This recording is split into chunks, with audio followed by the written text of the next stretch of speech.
What up? What up? What up, good people? How are you guys today? It's your girl, the sexy tomboy, aka Jay, What's up, everybody? It's Shawn Unfiltered. and we are here for another round. Open bar, open tab edition. It's BYOT. Bring your own thoughts, and we love to hear them. So, we'll get right into it. Of course, we're going to be relating life and television together. That's what we do here. So if you don't watch half the shows, don't worry. They'll still fit into your life somehow. We'll got you and stuff. So how you been, Shawn? Can't hear you, baby. You on mute. I'm just bumping my gums with no sound, huh? Talking to Abby. So yeah, no, it's been a good week. Busy, busy out here grinding, but all is good. All is good. I can't complain. Oh man, it's been a heck of a week for me too. I've been back to work, so I'm trying to adjust. I'm like, "Urgh." I know that get back to work grind is not so fun, huh? No, and then trying to fit in all the shows on the few days or the few hours that you got off, and then life, my animals, cleaning house. I don't like it. I don't like being an adult. I don't like adulting. Adulting, huh? Listen. Adulting is never fun. I wound up getting caught up in work drama before our live too, so I know exactly all about that work stuff. So, but it pays the bills, right? So It pays the bills. Hey, everybody in the chat. Glad to see you guys here, adulting with us.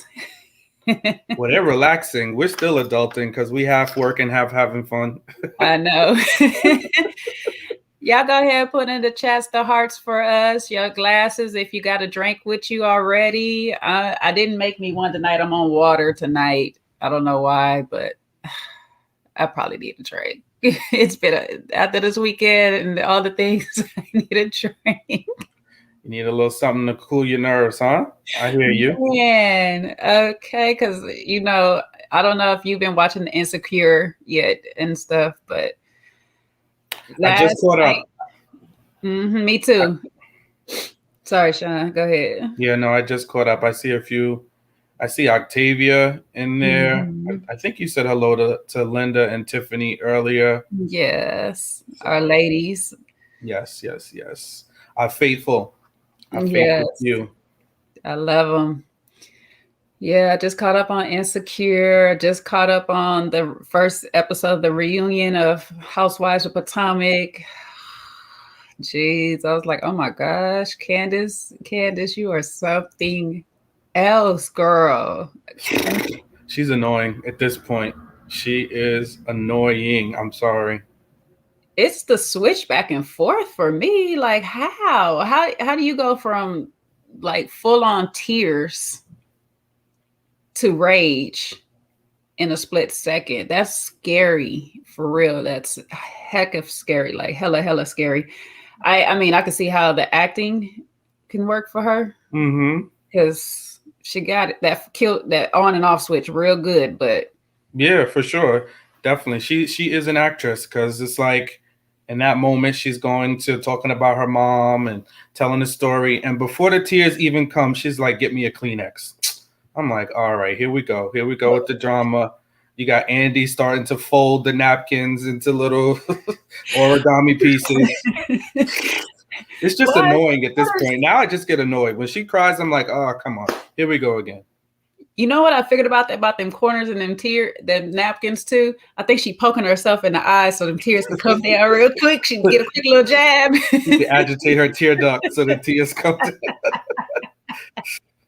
I said, okay, I'm about to try that one out because it seems like it's working. Just poke you a little quick little poke, sacrifices. She is. She's a She is piece a of work. mess. And then was talking about basically this is what we do. We talk shit and it's okay. And that's how we are. I was like, girl, how do you feel like you going to somebody to the extreme of calling somebody's mama low budget? Okay. Everybody on the panel up there is literally trying to tell you that is not okay. And yet you feel like Yeah. you were justified in it. Even to the point Giselle is like, no, that wasn't okay. I was like, oh wow, you even got Giselle telling you what's not okay. Well, we know how that goes when somebody feels wrong and strong. You know what I mean? They're just going to sit in it no matter who says what. You know, that goes down sometimes. People just want to do what they want to do. They feel justified. They're not open to hearing a different opinion. They think that they can do whatever they want to do. And she's one of those people. It's like you can't tell her anything. Nobody, no matter, she's made up in her mind that she's right, and she cannot be told that her behavior can be any different. Her own husband is trying to tell her, like, listen, settle down, stop arguing, stop fighting. It's not worth it. Nope, she's not listening. She's, you know, blowing off, popping off. You would think she learned from last season that it can get you consequences because you don't know how people are going to react. And I think that's what she just doesn't understand. She's like, oh, but it's just words, but your words have power, and you are using your words as a weapon. So you got to realize you use those words against the wrong person, they come with consequences. It's not necessarily right. Violence isn't Mhm. the right thing, but when are you going to control yourself? So, Oh, her response to that too was, "Oh, so I'm the cause for why I basically got hit." It's like, yeah, yeah, your mouth was. yeah, Like you can't control you can't control how somebody reacts. Period. You can say what you want, but you can't control how they react, and you can't be mad at them from when they react a level higher than yours. Sometimes some yep. people go lower. So And that's all. again, Mm-hmm. yeah, like I felt bad like last season when they had that altercation. I really did feel bad for her. And I was like, I didn't like the fact that it went down that way. I'm like, these are, all ladies in a cast, and they all have a lot of things going for themselves professionally. Why are we out here, fighting each other physically? And my hope was that that would be like a lesson to, like, okay, let me just dial, for her, granted, she didn't deserve to be hit or, beat up, whatever you want to call it. But would the lesson be like, what, maybe I should just tone it down, right? Maybe I should realize that sometimes I can go a little bit too far in terms of my reactions with people. So let me just control what I can. Nope. Right back at it again with Mia. But we tend to find that with people in the real life and stuff. And I always found it weird that those type of people will be the first ones to shed the tears. Mm-hmm. They'll be the first ones to like try to call everybody else out on their stuff, but be the last ones to see themselves in that position or see Mm-hmm. themselves in the mirror as being the agitator in the situation. Yeah. That's crazy. I know everybody has their own opinion, and for me, I didn't quite feel bad for her last year because she egged it on. Yeah, when you're getting to the point of where you're telling somebody to basically drag you, Mm-hmm. some people will take you up on that offer. You got to be careful what you ask for. Know your audience, right? You got to know your audience. Exactly. That's how some of these people are getting in these situations where they get into controlling relationships because you're not knowing your audience. You're not Mhm. paying attention to the area around you, the environment around you. Some people are on edge, sitting on ready, and you pushing every button for them to go. So, and she has, I give credit. She has a very intelligent mind, and it can come off good for television as far as a read goes, because she can read very well, but her mouth goes too far in some of those reads. It's like with all the intelligence that you have, you go all the way to the gutter first. Mhm. You don't have to go that far, Yeah, it's true. because a lot of the stuff that you even say goes over their head in the first place. So it's just like, girl, reel it in. Yeah, and I think like it's like even with her and Ashley, right? She knows that they have this history of like not liking each other and going back and forth, and Ashley can take it, right? She can take some of the low blow jabs that she throws at her, But even some of those things are and just inappropriate. Calling her, alluding to her being a slave, a bed wench, all of these other things, and it's like, come on, like, is that where you have to go? This is the terminology and things that you want to reference and bring up. Her wide face, her wide body. I just think like she's, yeah, I'm good. I'm good with her at this point. If they don't bring her back next season, I really wouldn't miss her, because I don't think that, what does that bring to the show? Like, you as soon as somebody gets upset or says something. Now, meanwhile, all the girls said in terms of Mia was it was low budget. You know what I mean? So low budget. Now the response is your mama's low budget. When for all intents and purposes, what she saw was a parking lot video shoot was low budget. So like, Like I don't get it. nobody else, a couple of cameramen, no cars that are supposed to be there. It's low budget. What And can your you do? attitude should have been directed to Chris and your mama. Mm-hmm. Because Chris didn't have the cars. And your mama shouldn't have been going around asking everybody about the business. Now, I know you're scared of your mama in that damn pocketbook, so. She got popped in the head by her mama. Even her Well, own mama popped her in the head. you don't want that pocketbook flying around again. The mother probably was like, listen, Monique, you didn't have to do my daughter like that, but I understand where you're coming from. Mama sit there, had a whole conversation with Monique afterwards. She was like, child, I'll be trying to tell her sometimes, look. Just speak less, but you didn't have to pull her head so hard now. Take after her daddy. But that wig was down tight. Not It didn't bad. go anywhere. No. Now that's where she needed Kleenex and whatever hair glue sew-in kit that she got. They need to sponsor her because she be doing the daggone thing when it comes to that. That hair was intact. I ain't never seen a wig stay all that good. Jeez. The people that be going on that ride that take you up, them slingshots, and stuff, they need that before they get on them rides. Have them wigs be down here in the neck. Insane. For real. And boy, was they dragging Giselle again. You know what? I'm going to put this out here now. I really think, though Giselle makes good TV, this should be the last season for her to be on, because all of her word karma is coming back to haunt her at this point right now. All of that energy she was dishing out to everybody all through the last 5-6 seasons, it's been coming back in these reunions. They've been hitting her hard in the reunions. And deep down inside, she's really not made for it, because that relationship with Jamal really did break her. Like, it really, really broke her spirits. And so, like, seriously, I think this should be the last season. She just need to focus on them girls, that house, them fashions. Listen, I always root for the villain. That's just me.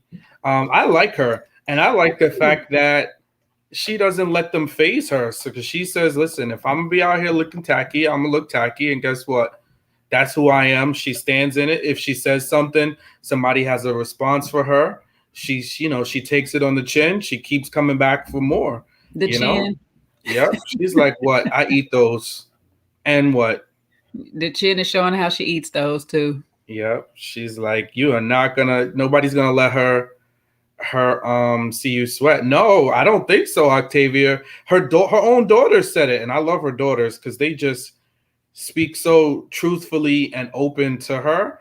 And I think that's a testament of who she really is, right? Because her girls are so open and honest with her about how they feel, good, bad, or indifferent. So I think, it's like what she said.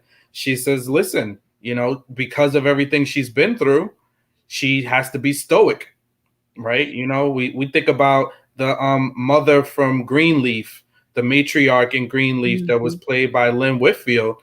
it's the same thing. And except for, Giselle is a younger version of that, but she's had to stand up in front of congregations and, know things were going on behind the scenes, but not let anybody see her sweat. So when she gets to Real Housewives of Potomac, she's like, what can y'all say to me? I lived Poker it. face. Yeah. Got a good poker face. I will definitely say, I mean, don't get me wrong. I do like her. She's made for this TV stuff. But deep down inside, because she is so stoic, because she has such a straight poker face, it's eating away inside of her. And because of her past, that's why I think she should kind of stop before it circles back again. But Wendy said it best that she does this so she'll have a wall up, so you can't get back into her, so you can't break her. So, I mean, it's her defense right now. She doesn't let nothing penetrate too far up in there. They try to go at her fascist. Candace try to give her some advice on that. And it was funny because I'm like, you both giving each other advice and neither one of y'all listening to it. When it comes down But to Candace can't give nobody any advice. Whenever she talks, it's like wah, wah, wah, wah, wah, wah, wah. It's like what has she shown from growth? What has she shown in growth? What has she shown in anything other than she can sing really well? I give her that. She's a good singer, attractive girl, but other than that, for me, I'm good. For the most part, I thought she was growing when she just kept her comments in the confessional part of it all. But then she been Candace all through and through so far in the reunion. It's just okay. All right, child. You got it to where that nobody can pop you on this stage right now, but keep on. Yeah, I don't get her. I don't know why she feels like she has to go down in the gutter to talk like this and to, try to cut people. You know what I mean? Like with your words. Like, it's one thing if you don't like somebody, you don't like them. You can keep a professional distance, or you could tell them how you feel if they said something you don't like, or if you're playing the dozens and, you're going back and forth. But to call some, like, how are we getting on mothers? And then to me, the irony is when Ashley the other season was talking about her mom.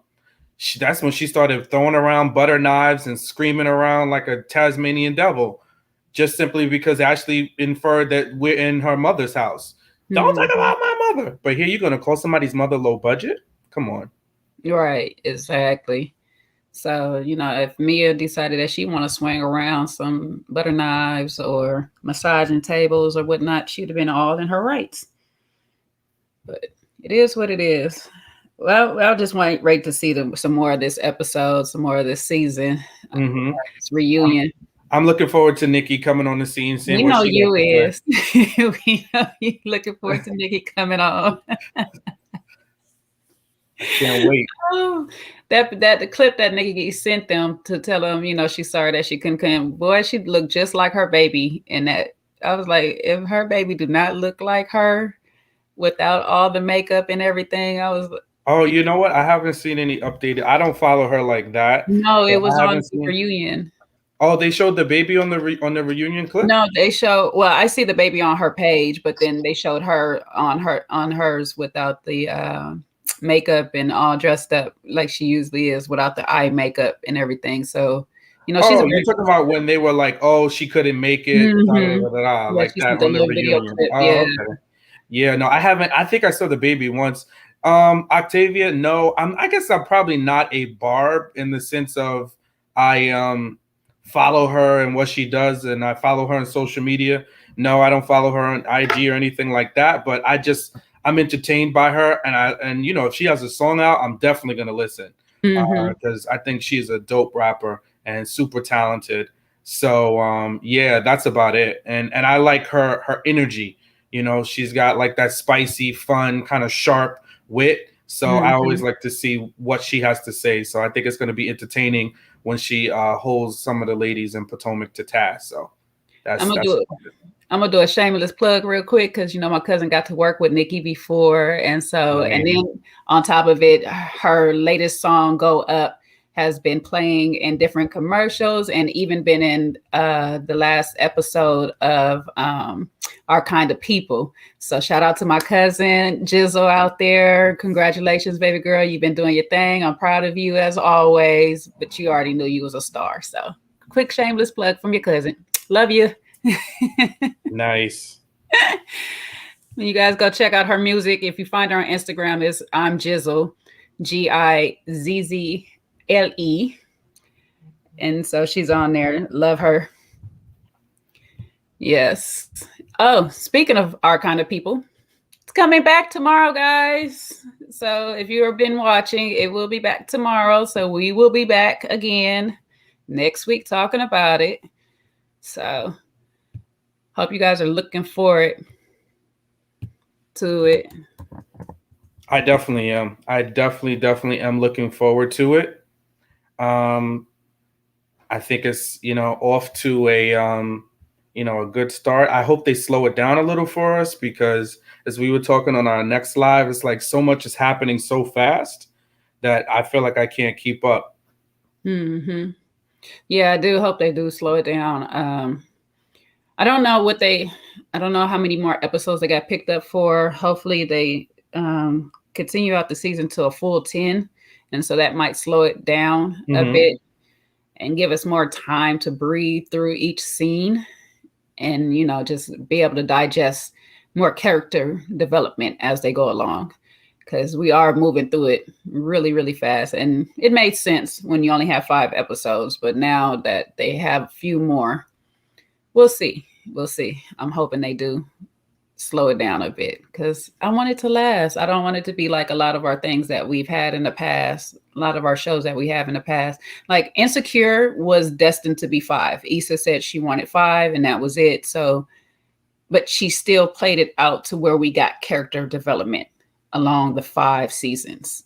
It wasn't rushed or whatever. I think we wanted with hers, we wanted more time because her episodes were like a little under 30 minutes. So I think everybody wanted more time to like kind of get into it. Whereas, you had such a short window. It's like, all right, boom, you're just catching whatever happens. And then it's like, oh man, you're like, I could just use just a little bit more. So I think that's what we were missing from Insecure. And this is just paced so fast. It's like, shucks. It's like you need to take notes as you're watching the show to try to keep up with all the little things that are happening during the course of the episode. So that's the other piece there with this one. So let's see how it goes. I think it's quality acting, though. That's the one thing that is refreshing, that we have some great quality actors in this, from Morris to Debbie Morgan to Aisha DaCosta. Oh, Aisha. Why did I call her Aisha? You gonna give her so both the Aisha on your mind, huh? You got I don't know why I got Aisha in my head from Ready to Love. Because them bodies is banging just about as much as Yaya. Oh, you confusing your ladies up now? No. It's too many people to keep up with. No, don't do it, Shawn. You get in trouble already. Already, right? You ain't even in a relationship with them yet. You in trouble. Exactly. Calling them the wrong name on TV. Right. Like my brother, what is going on? I was going to talk to you until you called me a whole nother lady. Exactly, right? It's like, oh, you don't know my name now? All right, I got you. Sure, cool. That's what's up. That DM's going to sit there. Oh, I remember this guy. Yeah, that's the one. Don't even know my name. You don't know my name. I don't know you. Let's start this all over. Let me reintroduce myself. Hi. I do know who you are. Start from the top. What's up, Seaway? Seaway just joined. Seaway, you up in here? Hey, lady. You want to come up here and be a part of the shenanigans? We done sent you the links. So what are we talking about now? So we talked about Potomac, Candace and her tears, her mess, her candy-coated tears.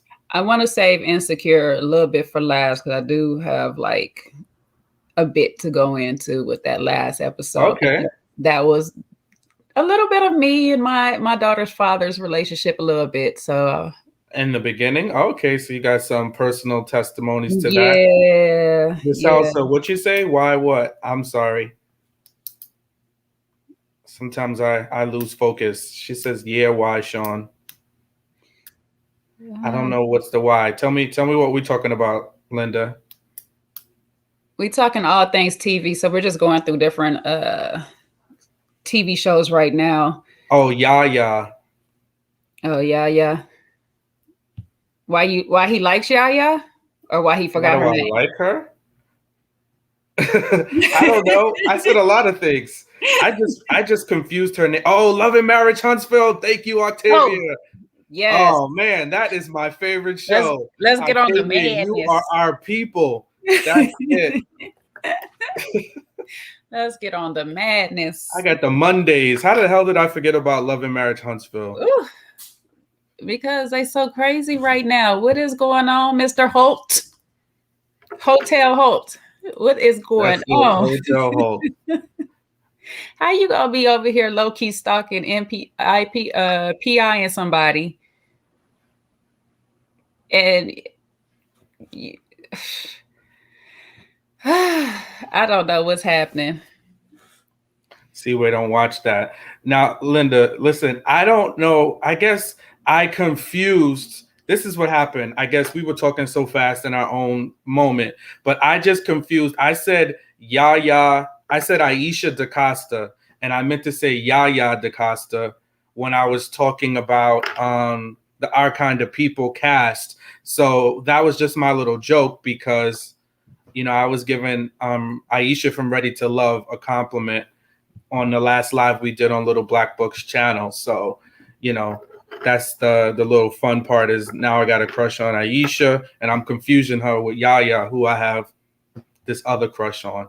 So, but it's all in my head. So don't even pay me any mind. Oh, we're gonna pay it. You over here confusing these ladies. Oh, Linda said the Yaya was for Seaway. See, that's why they say don't read the chat. Don't read the chat when you're trying to. You It be should be all all lost kind in of the sauce. confused. All types of confused. So listen, I think personally, and it's probably an unpopular opinion, but Martell and Melody just need to see that good old doctor, whatever his name is, Leonard, Leroy, whatever the counselor is, the counselor on duty, and just get back together because they can't stay away from each other because one, all right, so help me understand this math and the breakdown, right? So hypothetically, Jay, me and you are divorced, right? I spot you out at a restaurant with somebody else. Some type of conversation, conflict ensues between me and you and this new guy that you're on a date with. I take a picture. Your answer is to FaceTime me, find me where I am the next day, and come and have a conversation in person? Does No. that sound like two people that don't want to be together? Every single chance, and it's already crazy that you're both filming this together. We know you have to, but every single chance you make it a point to go and say something to the other. Mm-hmm. Like it's a lot of it is unnecessary. So many other people in between y'all can talk to that y'all don't have to talk to, but you find a reason to pick a fight with the other person every single time that you see them. And you want to pick fights in front of with the kids nearby. I'm not gonna say in front of the kids, but the kids are nearby. You're basically stalking each other because Melody done did it too. Basically followed Mm-hmm. him to somewhere and To then his try to job act like site. act like the kid is Like, there.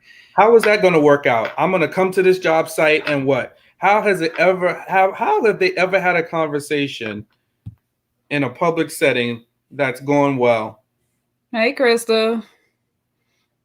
So the That both of them, they just love being in each other's presence and they hate being in each other's presence so bad. I just don't understand it.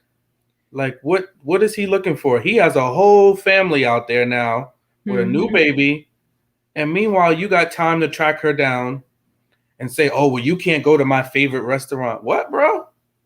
Come on.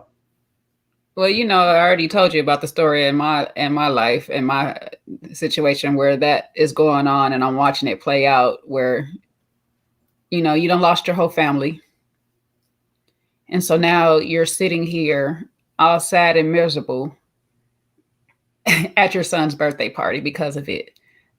Like you did what you did. Yeah. And I'm just glad that I mean I haven't heard nothing, no updates on that situation or nothing like that, but hopefully no words were exchanged there. But it's been times that it's been a Melody and Martell situation where it's just like you're gonna badmouth the person that you love so much because you want them back, but you can't have them back. So it's the oddest thing. It's the weirdest oxymoron to me because you're gonna sit here and talk shit about them the whole time, but you really deep down inside want them back. Yeah.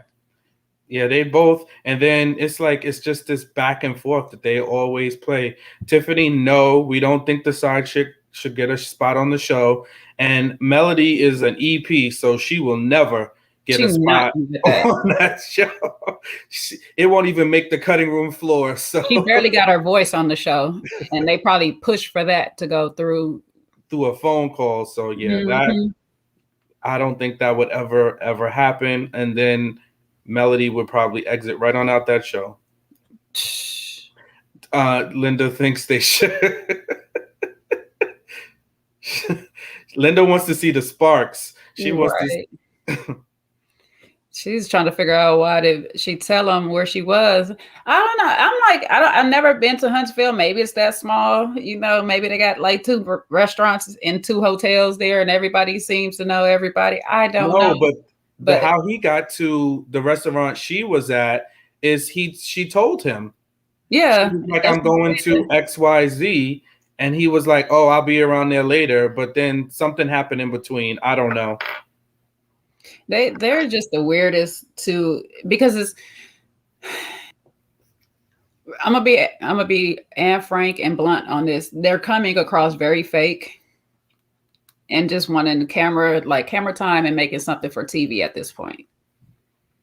And I don't know if I'm thinking this because Melanie's voice is very irritating when she's Mm-hmm. argumentative state. It is so annoying to hear her.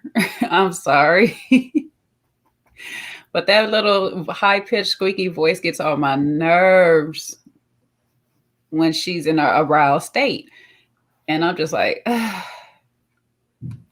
rather watch, what is her name? Is it Tiffany and her husband? No. What is her? Boo. I would almost rather watch them than Melody and Martell Mm-mm. fight, though. Seriously, No. that's where it's gotten for me. I'm like, I'm tired of you two and these No, put on no, for the no. camera moments. The only one I think was an actual real fight is when they were in Vegas. Even though Melody was keeping it up, but Martell was really in his feelings. That song got him in his feelings. And all I could hear is Miss Misha. I think you're so uncool. Shout out to Miss Misha with that because I love going to watch her reviews of the whole episode just so she could sing that. She had me dying. Yeah, the song is her rendition of the song is hilarious. But yeah, no, Mel definitely the voice does get on my nerves, but Yeah. I will take her any day over that Tiffany lady. She's a little there. She's annoying to me. I can see why she's Melody French. She just is fake. Yeah, I get sad when they put the babies. That's why I said I wanted to talk about that last episode with the co-parent and all that stuff too, because I really get annoyed when parents put their children in the middle of their stuff. I know there's sometimes that arguments might just happen out of nowhere, but these two are going to the extremes to literally put their kids in the middle of it. And I'm gonna say mostly Martell because we've seen him use his kids literally on social media to say certain things or whatnot. But Mel has done it too. because your kids should not be knowing that your daddy was at a hotel or whatever and stuff. That means you don't drove by the hotel with your kid in the car. You know, you're playing music that is basically towards the father of your children. And despite what happened between you guys, and I'm not saying that it takes away from the hurt that you might feel of the betrayal of somebody that you've been with since college, but your kids are not a pawn in that. Just go your separate ways, get counseling so you guys can both co-parent together, get your kids counseling so they can get the understanding of what's happening and that this is not a healthy relationship or ending to a relationship. And, go forward from there instead of keep dragging your kids in the middle of it. That is just so, this is why your kids become toxic and start having these behaviors later on because they see you guys doing it and they think it's okay. They think this is love. That's crazy. Don't do your children like that. That's the worst thing you can do for your kids. I'm like, man. Yes, Tiffany, they do bring the drama to the show. Marceau, he might keep it entertaining a little bit. Him and Miss Wanda, I don't know what the heck going on with them. They'll keep it somewhat together, I guess. They're hilarious. What is saying?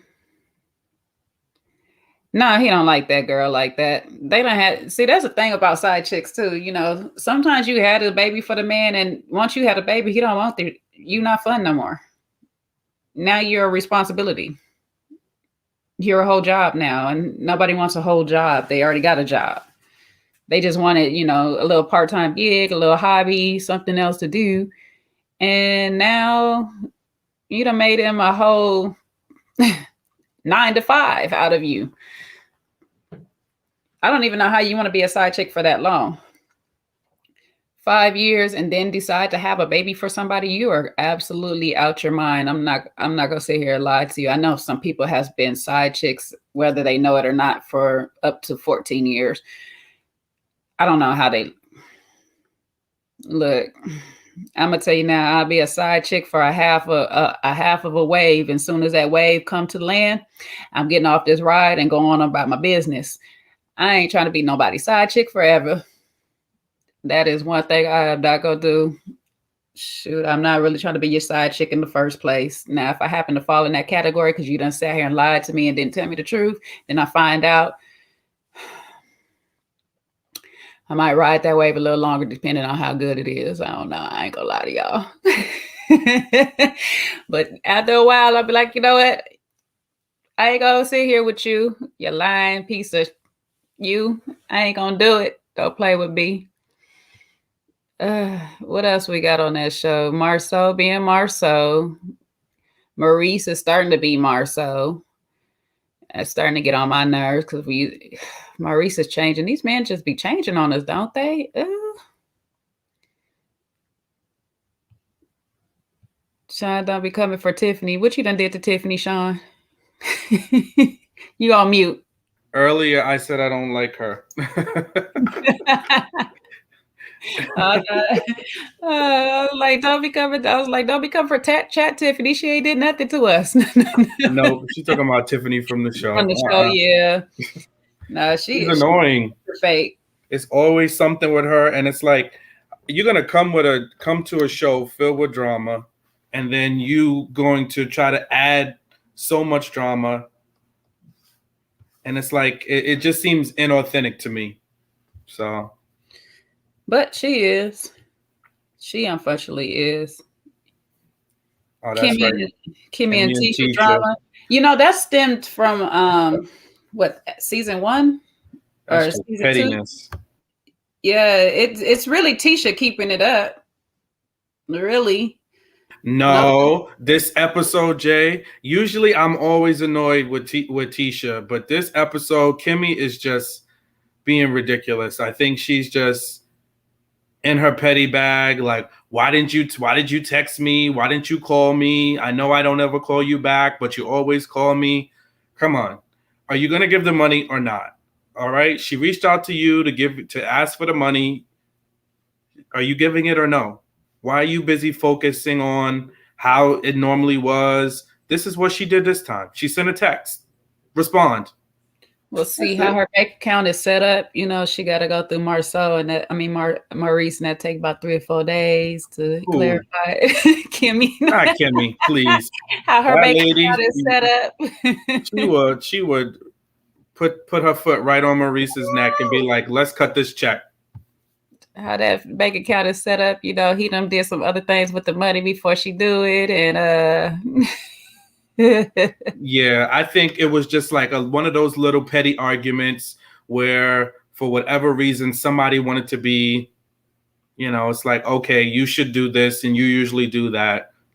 At a certain point, you got to let it go in the grand scheme of things, right? Lady wasn't trying to do anything malicious. And even if it was, so what? Were you going to fight with her about it? You going to fight with her right. over a text message versus a phone call, and you admittedly don't ever call her? So you do better, and be more proactive with the phone calls. Maybe that's the lesson. The truth is, Kimmy don't really call her like that in the first place. She just used to Tisha calling her. Period. Yeah, and that happens in friendships, and sometimes just like Tisha did, I've even done that sometimes. It's like sometimes you got to back off because you Mm-hmm. can't be the only one pouring into somebody else's well, right? And then it's like people get accustomed, and this is exactly what happened in this scenario, is like they get accustomed to things being a particular way. So when you move in a different way, then they got the nerve to be offended. But wait a second, you don't ever call me.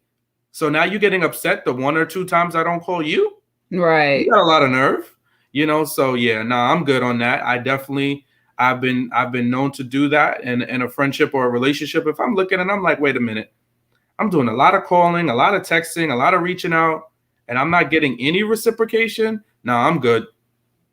What's up, Shanae? What up, Nene?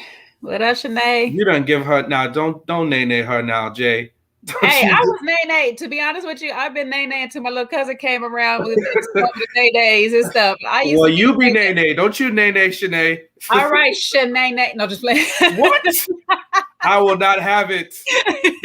Put your foot down, Shawn. I'm gonna throw up one of Kojo's Black Panther videos. We will not have it. We will not stand for it. All right, pretty in yellow. That's what I'm gonna call her because she's always wearing yellow and it looks good in her. I love How the about that? sunshine.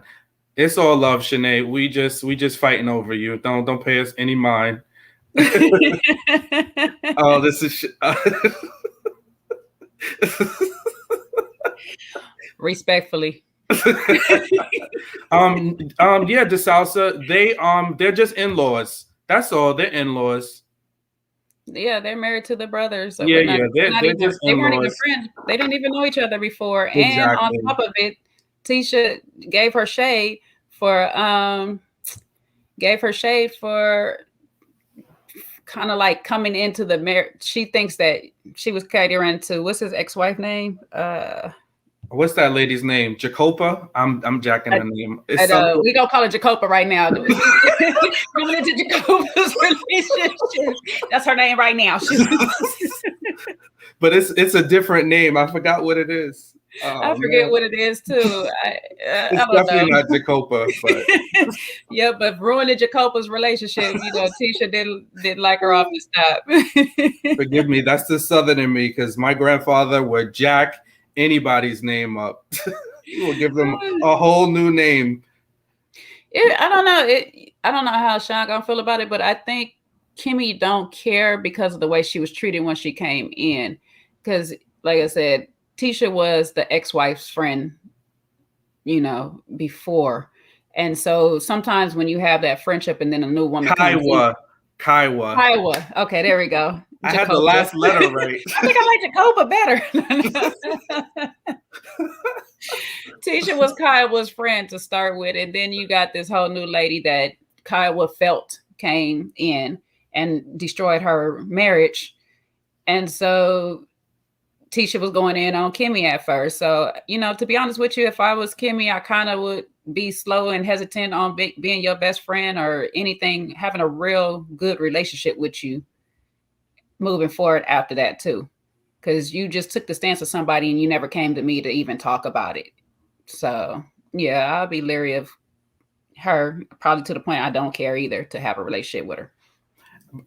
I can tell you that from experience. I know how that works too. People, it's a weird feeling because when I was married, I was my ex-wife's second husband, so I know how that goes. And when you meet new family and new friends, they don't necessarily know how to treat you, and they keep So, but that's not even true though. Basically, they created this narrative, Octavia, that they're saying she was the side chick, but based on everything Kimmy is saying, and even Maurice, there was a time frame in which that they were separated and no longer together when her and Maurice got together. So I think it's one of those tricky things. Whenever you're the next person that the person gets with, it's always going to be, especially if there was kids and the other person was well liked, you go into the environment sometimes as being the public enemy. You know what I mean? Everybody's looking at you like, okay, who is this person? That's right, Octavia. Kaiwa wasn't done. She probably still wanted to work on the marriage at her own pace. But the thing that kills me, because what I find is off balance sometimes, is when one person moves on and the other doesn't. And in this situation, Kaiwa has her own new marriage. And yet you still find time to invest in who Kimmy was or wasn't. Does it matter at this point? You got a whole husband over here, and you never hear a peep out of him.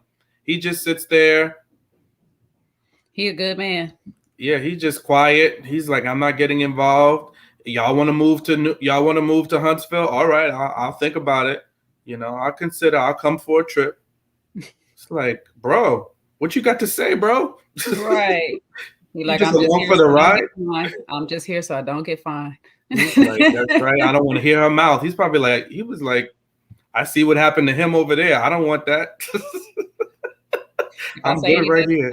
Y'all see the looks that she be giving? Sit here, mind my business. Exactly.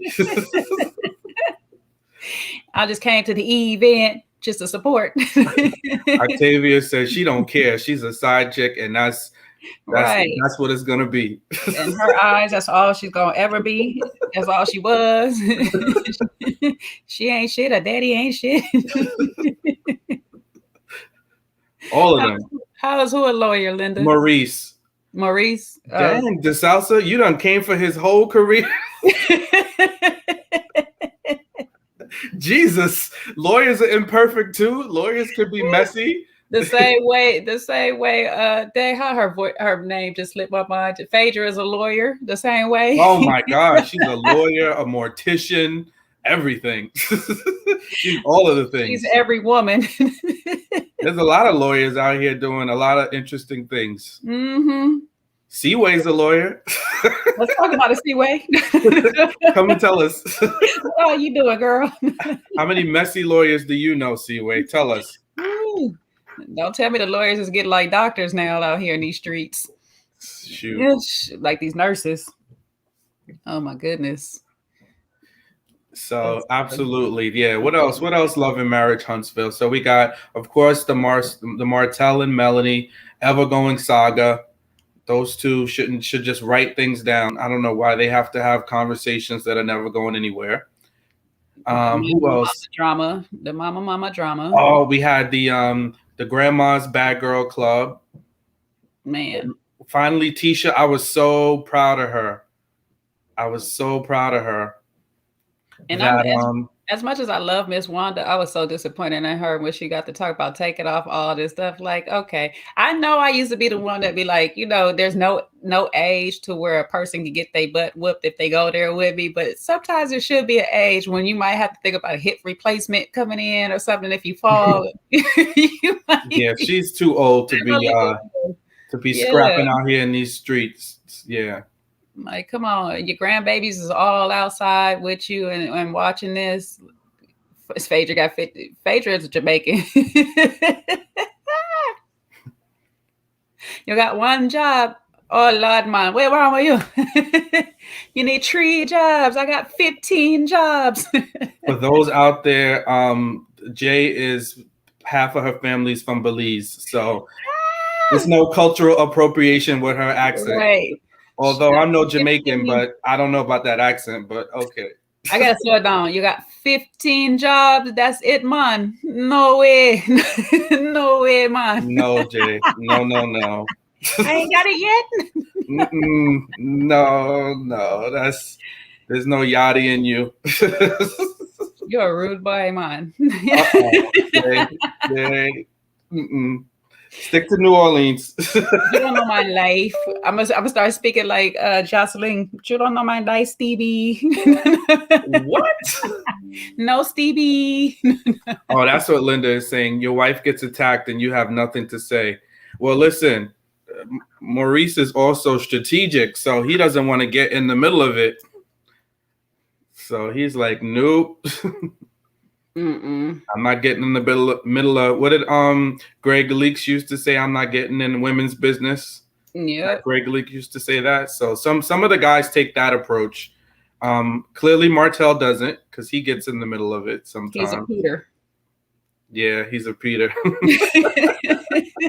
Because Peter used to be all up and through the women business. Arguing. Oh man. I was like, I thought you and Nene loved each other. This went left real quick. Yeah, so that's Love Marriage Huntsville. Hey, quick question. Had you guys watched The Harder They Fall? I love black TV. I love black anything, and anything that Regina King is in, I'm watching it pretty much because she's one of my favorite actresses. So I don't know if you guys watched it. I hope you guys did. It was on Netflix. I absolutely loved it. Black Western, black Western or whatnot. But I absolutely loved it. If you guys didn't watch it, you guys should go check it out. It was really, really good. James, I'm gonna messed up the last name right now because I can't think of it. Let me pull it up real quick because he's a director. I'm gonna be like you over here. See, you're rubbing off on me, Shawn. Don't blame it on me. No. This is all you. You want to throw me under the bus? Oh, that's listen, Linda. Yes, if it was you, I would definitely defend your honor. You know, I might not do a whole lot of back and forth, but I would definitely defend. You might get a couple sentences out of me, but anything after that, I might have to be like, all right, it's time for us to leave. You gonna fight for him, Shawn? You gonna fight for the love? I like my drama on reality TV. I don't like it in real life. Every night you got to fight to prove your love. Oh, I like my drama on TV. In real life, I might retreat too. I might be like, all right, let's pack, get your bag, let's go. Why I can't find his last name? Because I know he done made a couple of things before. James Samuels, that's who's the director and screenplay writer of it. Great. I'm assuming you didn't watch it, Shawn, because you ain't saying nothing. You need to take your time out and watch that. It is good. I tell every time you try to tell me about something new, I'm like, where, when, and how am I going to fit it in? It's not a new TV. It's actually just a movie. So you just got to have your movie. I saw that, but I can't keep up. It's too many, and to sit down for 2 whole hours and watch something, it's worth it. It's hard. Family or Fiance, Octavia. I'm only up to. I don't think I watched the most recent episode. No, I did watch that one. Yeah, I didn't watch the most recent one, but I think Jay might have saw it. I saw the one before that with the two gay dudes. I saw that. Watched that one too, and. I mean, it ended the way I expected that one to end it with the 2 gay guys. Mom's not you. You're asking somebody to basically change their faith in a way when you're asking them to really just like love you. Well, hello, sir. How are you? You finished interviewing? you know, interviewing all these dudes, you know, All got the this ladies. chocolate. Oh my Ah! God. They wasn't even listening to. I think I said hello to like 4 different ladies on that first interview with the dude Naeem. I probably got 1 or 2 responses. The rest were like, "What? Don't talk to me." I'm See what sending I'm you. looking at right now? I'm sending you a Jay link right barely now. responded. I'm sending you Responded. a link right now. And yes, yes, yes. Because I was being a hot mess up in your interview, all up and through. I have no The shame. thirst. The thirst was real. I I was wasn't like, even "What?" thirsty. I was just like, enjoying the flavor. Not just you, Jay. Oh no, We I needed a probably I mop. probably started We I needed probably started moving. a mop for the chat I, because there was all types of thirst and drool. And as soon as he said a scripture, they were like, "Oh my God, he's a believer too." Yep, he ain't no I kind of daggone believer. He'll be a yeah, I was like, believer right down to them sheets, and y'all be like, "Oh, I thought he was saved." I'm gonna save him, all right. He told me he was saved. About to be baptized in these Oh waters. well. Oh well. I'm about to I'll be get. I'll baptized. repent in the morning. Exactly. I'll get on my knees. I mean, Lord, see, Shawn, Jay. you started it. You just started it. I Horrible. was trying to be good again. I had got him out of my system earlier. I had found flaws in the man just so I could turn him off. Everything he said. Oh, look at his teeth. Oh, he has eyebrows. Oh, I mean everything. Look Now at the he way got his eyebrows. eyebrows are arched. I'm like, I gotta log off of this because this is just downright ridiculous. And they talk about us guys. What? Now he got eyebrows. It's like, oh, you see his the way his left nostril flared. Oh my goodness. Woo! It did flare a little to the left, like it was cute. No, just I'm done. Listen, I think I have a lot of confidence and a pretty solid, sense of self. But between Saturday's live, all the ladies talking about Corey's voice, asking me to yield my benediction, and now here we go with Kojo with this interview on Monday. It's like, took up your whole weekend. I just can't be great. I can't. No, took up your whole weekend. That's it. Pack it up, Shawn. You're done. That's it. It's a wrap. I was like, Kojo, just put him on the panel. And he said he had all his hair. They are gonna, Kojo, just be prepared for your emails. They're gonna be like, replace Shawn with Naeem, please. Oh my God, don't put Naeem on the panel. We don't even hear. We all just gonna be sitting here like this. They'll be like, is Shawn talking again? Oh. Shawn gonna be trying to make all these good points, so he just be like, it's like, are you talking? They're like, Kojo, you want to get to 100,000 subscribers? Get this guy out of here. First of all, everybody, all the ladies just gonna be looking at Naeem's box. Everybody's eyes gonna be one direction, like. I just start seeing tomatoes fly at my box. Like, where are those coming from? Oh my days. We got to bring the madness in. What up, Coach? Bro, you trying to shake the table with this dude here. Bro, these good looking guys, man. Crazy out here, bro.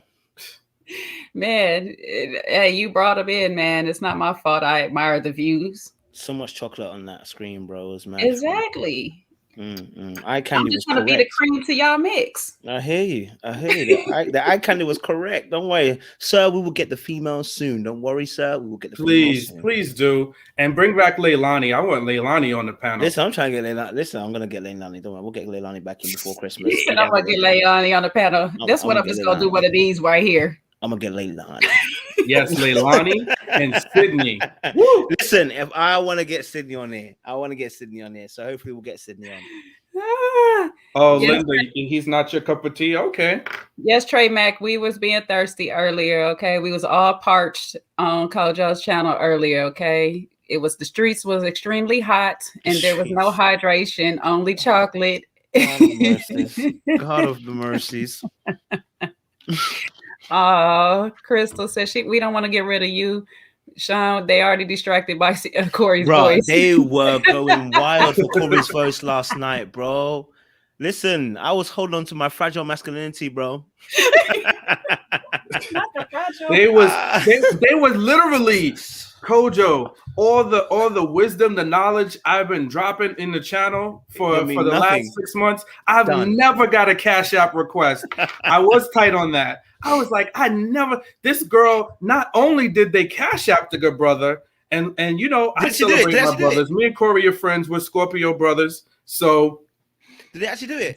They Cash Apped him, and then I don't know who it was, but one of the ladies put his Cash App in the comment section. Just so they knew where to send that good money. Did you actually get a Cash App? Yes. Wow. Corey is moving weights on this channel. Fam. Kojo, we've been trying to send you one, but you Grace and Mercy saved. Listen, go away. Okay, go away. They said we'll trade all that wisdom for a y'all don't want substance. Y'all be out here. Oh, no. Don't try to jump up here now, Missy, because you know you didn't want to be here with us just a second ago. See way. I didn't know y'all sent the link. I'm slow. What's good, C-Way? You good, yeah? Hey. What's going on?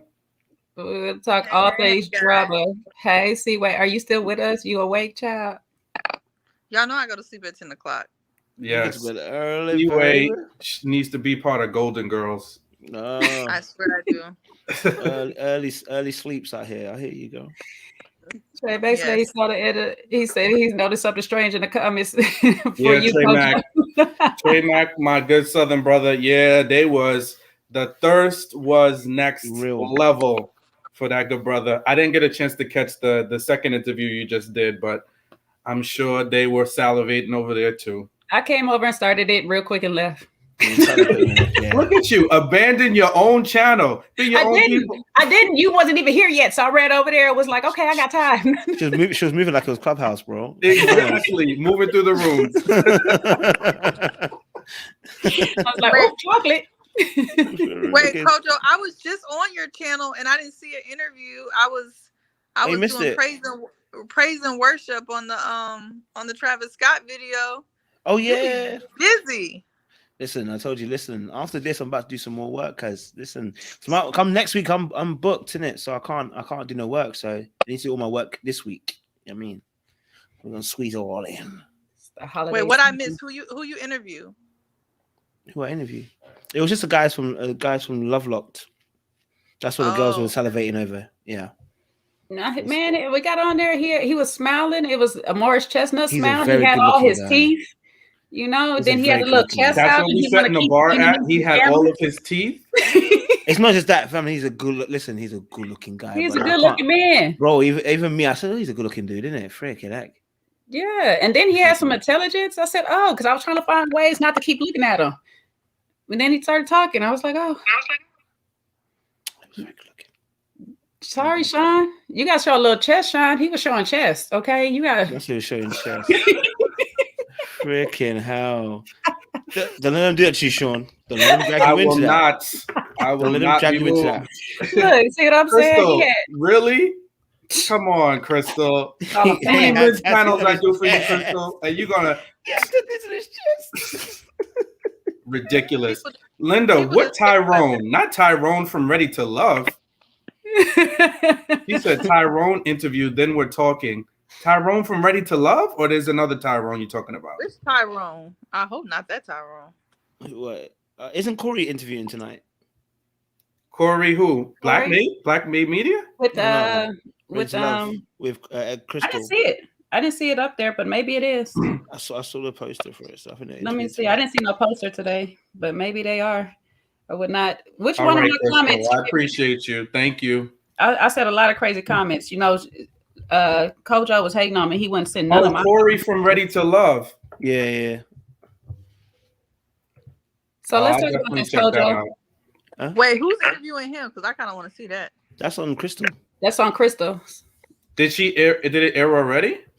It would be probably going on right now if it's going. Let me see. I'll check for you. But Kojo. Yo. you know, if it was you and, you know, I'd be shooting my shot for you to help, you know, you get with some of the ladies, but you didn't send none of my messages over. I'm really No, feeling your some. messages out here were thirsty, and it's not even It Corey. wasn't all It's thirsty. Tyrone. There's some Sorry. good ones. Yeah, it was thirsty. Not all of Corey's already been done. It's Tyrone right now on live. Oh, Corey's done already. With Crystal? Yeah. Oh, Crystal XO. Yeah. I'm like, Crystal Lynette, but she's on with us. Yeah, sorry.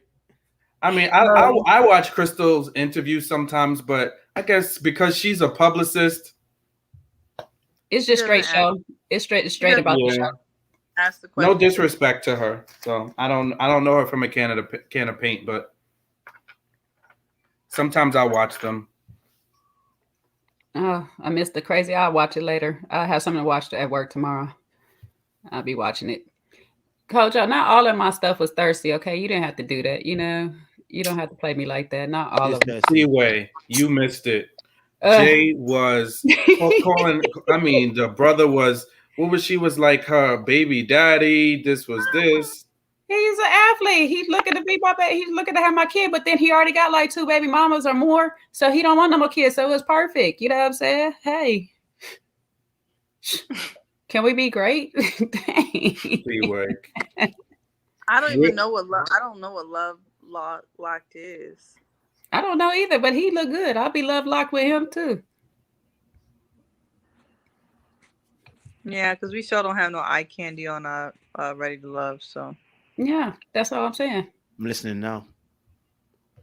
y'all said I couldn't talk Corey right now. Yeah, no, that Ready to Love don't have anything. I don't know. Yeah, my thirst was dry as hell, Grace. Tell them, because it wasn't even a real thirst. Jay, don't make me share the screen and pull share it. Share it. I have no shame. Okay, I was shooting my shot, and Coach, I was hating. Keep moving the goalpost back. I was like, how can't you? You know, when the ladies come up there and they got the body yada yada and stuff, I'll be shooting it for him. I'll be asking the appropriate questions for him and stuff. Oh, you the wingman now? I be the wingman all the time, but you know, y'all can't do it back for me. I see how this is.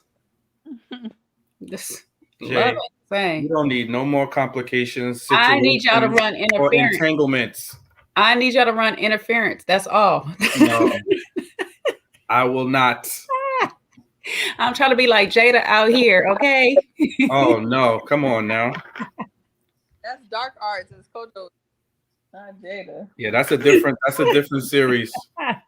So listen, Jay, get to okay. Insecure. We're gonna talk about Insecure. I didn't see you ain't watched the last one? Okay, you gotta log off then. Because I gotta talk about it. We're about to put you out. Put it backstage. Yeah, that's it. See, wait, you the best stuff. You lost your place. Listen, okay, for real, Crystal, we gotta talk about this last episode. It was all Lawrence and baby mama drama anyway, so it was really you're not missing a lot of plot. But it was actually the best one of character information as far as all the rest of them goes, because we haven't really had no real deep Insecure episode up until this one. So this one was really, really, really good. And I wanted to talk about it because for the most part, this was kind of like how my situation was going with my daughter's father, because we were in a long distance co-parenting situation. We're still in a long distance co-parenting situation. And yes, Trey Mack, it had a lot of people triggered. Hold on, I accidentally clicked something. It had a lot of people. I was even triggered. See where you going in and out, mama? I'll come back in 10 minutes so y'all don't spoil it for me because I tried to watch it and I couldn't. Okay. Well, it's not gonna spoil it for you because I'm gonna kind of really just share my experience more so for it, watching it and stuff. Because while I was watching it, I really had to look at myself at what I was doing because I thought I was like a really good and understanding baby mother until I kind of watched the episode. And there's gonna be a little bit of spoiler, Seaway, but just a little bit. So it started off like this. Seaway's gonna leave, you know it. All right, Seaway, just come back, Seaway. Shoot. Yeah, I want you. Yeah, I'll just come back in 10 minutes. All right. You can still hear me though, Seaway. She can still hear me, but anyway. But no, so if you guys watched the episode, it was Lawrence about and his situation of having the baby, because of course that's where it left off last season of him getting I can never say her name right because I want to say condolences. What is it? Condola. Getting Condola pregnant, unbeknownst to him, and I say that only because relationship had ended a little bit prior to him finding out that she was pregnant. So it wasn't like it ended because he found out she was pregnant. It ended a bit before then, but it was still a messy situation because Condola and Issa was kind of working together. Him and Issa kind of got back together. So of course there's going to be some hostilities there between the two ladies. Now, in my experience, I didn't really have that problem because we were going to college together. But we were at a junior college. And so after that, when I got pregnant, it was kind of more of us going to our two separate ways. The respected college that he went to, and I went to another spot after I had my daughter. But I was looking at it for the fact that I was thinking I was a good baby mother at the time because I actually went to a school closer to him. Instead of going to the school that I really wanted to choose, that I really was getting a scholarship for, just so we can kind of be in the same vicinity. We end up being where it was like Lawrence and Condola, where ours was about an hour drive apart from each other. And it would be times he would have my daughter or whatnot, but for the first couple of months, being a new mom and everything, I understood where she came from. As far as being a new mom, wanting to protect your baby, wanting to do everything a certain way. And I had realized that I was a bit more controlling than I probably should have been in the relationship. And I thought maybe if we were together, it might have been different. But sometimes in some situations, mothers are still that. They're carrying the baby. They gotta, if carrying the baby, they're feeding the baby. Generally, they'll be the one who's getting up all through the night when the baby cries. And so we do start to develop this overbearing, overprotective nature about ourselves. And a lot of times, even if you are married, this may happen unless you guys have the prior talks. You're always, on the same accord about a lot of things. And you guys have this game plan. Generally, the mom will start to be a little bit more aggressive as far as the control goes with the child. And so I seen myself in that part, even to the part where she said that she didn't trust him. And it's not so much that she didn't trust him to take the baby or saying that it's not your baby. Or I know, Kojo, you did a breakdown on it earlier, and I thought about it. I don't even think it was so much the breakdown of because of how our relationship went. I don't trust you like that. It's just you live way over there. I'm way over here. Something happens with my baby in that space, that gap while you have the baby. You're not going to know what to do. And that could be a problem. And it's a fear. And I started to look at it from my childhood experiences on how I was raised, where I have, you guys kind of know my issues with my mom. It was kind of an abandonment issue there. And I didn't want my daughter to feel that way. So a lot of times with him taking her, I felt some type of way as if I'm giving my child up. So for me, watching it, it was a little bit triggering just because it was bringing back a lot of things that happened in my relationships. My relationship with my daughter's father, but it also was an eye opener to how much I wasn't as lenient with him at times. And it wasn't always because we weren't together, because we did try to work it out for the first 3 years. We did try to stay together. We were just in 2 different schools, and it would get hard to have her go down there, be with him while he's in basketball season. She's with me while I'm doing this. And, when you're an actual 24-hour mother and you're trying to do your work, career, whatever else, you're tired, you're frustrated, you're angry. You're not always polite. You're not always happy, even though you're trying to be for your baby, but you're just not. Sometimes you're drained. Some women go through postpartum depression. It's a lot. And the man is just kind of running around living his life. That's what we think. And then I looked at it on Lawrence's side. He is trying everything. And that's a beautiful thing when you have a man, a Black man especially, trying to be there for his kid. And that's what was pissing me off about Condola, that it was almost coming off as if she didn't want him there. And I was finding myself frustrated with her in that part, because I'm one of them people. I literally went to my daughter's father when I found out I was pregnant and gave him the option to either be there now and like for real be there, or just walk away and you don't have to worry about it. But we don't always give that partner that option either. It's like, if you're going to be there, or you should just be there. Matter of fact, it's not even if you're going to be there. You should just be there, because I didn't make this baby by myself. But it's at the end of the day, you chose to have the baby by yourself, because he might not have wanted to have the baby. So if you went on and had a baby with a man that wasn't totally in with you, you can't always keep blaming him for his moves after that. You have to take the responsibility to say, hey, I knew you didn't want this baby. If you're halfway here, you are halfway here. It's not going to do your child any good. I'm going to tell you that. But you both fighting back and forth for it is not going to do it. Even it's going to make it worse, so to speak. You brothers can jump in at any time, because I know I'm going on. But I'll say this. My dad gave me the best advice, and that's why I love my daddy to this day. You can't force a man to do anything he doesn't want to do. And if you keep being such a negative person, he's going to push away more than he'll come to you, So it's better to just go ahead and accept whatever responsibility he wants to take on. And you have a village.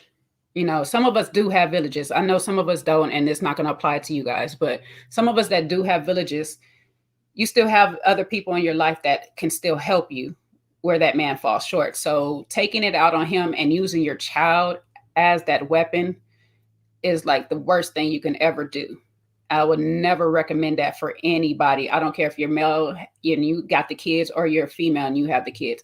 Don't put your children in the middle. And that's why I was saying when we was talking about the Martell and Melody thing, that I would get pissed off about that too, because that's just not what you do. You don't show your child love in that manner. It's like the worst way to show your child how an actual relationship should work, even if it's not like a partnership to where you guys are both in the house together. Co-parenting is still a partnership in its own right, and your child deserves both of you guys to be there for them in agreement, at least to co-parent. I know both of you guys don't have kids yet. Hopefully you guys have it the proper way. But when we don't have it the proper way, these are things you got to deal with. And that episode just like really ran me all the way through for both sides, because I like to look at things from both perspectives of it. Just because I'm a female doesn't mean that I can't see it from the male's eyes or whatnot. Like, there's some females out there don't even have their children, and they go through the same thing with their baby daddies, where he's playing the child against them. Thank you, Linda. I'll be trying to be a good mom. It be getting toxic. I had baby drama. I had baby daddy drama, so don't get me wrong. While my friends was having baby mama dramas, I was over here having baby daddy drama. Just Shawn, what are your thoughts? Because you think it, I see it. Oh yeah, no. What I was going to say is that it definitely does. I think it gets a little more stressful when both parents are not in the house. But I've seen it play out with two parents in the relationship together, because that mother instinct is very strong, and because women are the ones that carry their child, you know, and a lot of times are breastfeeding, and all these things connect a mother to, you know, their child, right? And they, you know, are the ones that are nurturing and doing a lot of the heavy lifting, so to speak. So when it comes to a mom and her child, it even plays out with, you know, in the house where one, you know, I've seen it, you know, in my other friends' relationships where they're like, no, I know what to do with my, you know, with my child, or you know what, my son or my daughter's going to do this, or they need to eat this food, you know, just like they were at a place and they were about, you know, Lawrence had given the baby one of the foods that was, I guess, on the platter or something like that, and she was like, why would you do that? Why didn't you talk to me? And I've seen things like that play out in real life. And it's so funny that, you know, these are things that are real. But again, on the same token, if the mother was to do the same thing, she's not going to consult with her husband. She's not going to consult with Lawrence to say, what do you think I should be feeding the child, right? That mother instinct is going to say, oh, I automatically know, right? So these are real things. And I think the way you looked at it from both sides is a great approach, because sometimes you do need to kind of take yourself outside of yourself, especially with the new first child, and kind of let those defenses down and say, hey, listen, we created this baby together. Yeah, I may be the nurturer and I may know certain things, but you know, he is also the father. So let me not make this a power play or a control thing, but how do we navigate things together? So I like that. And I also see Trey Mack sharing. Appreciate you, Trey Mack, because he had a very similar experience to Lawrence in real life. So, you know, thank you for sharing that.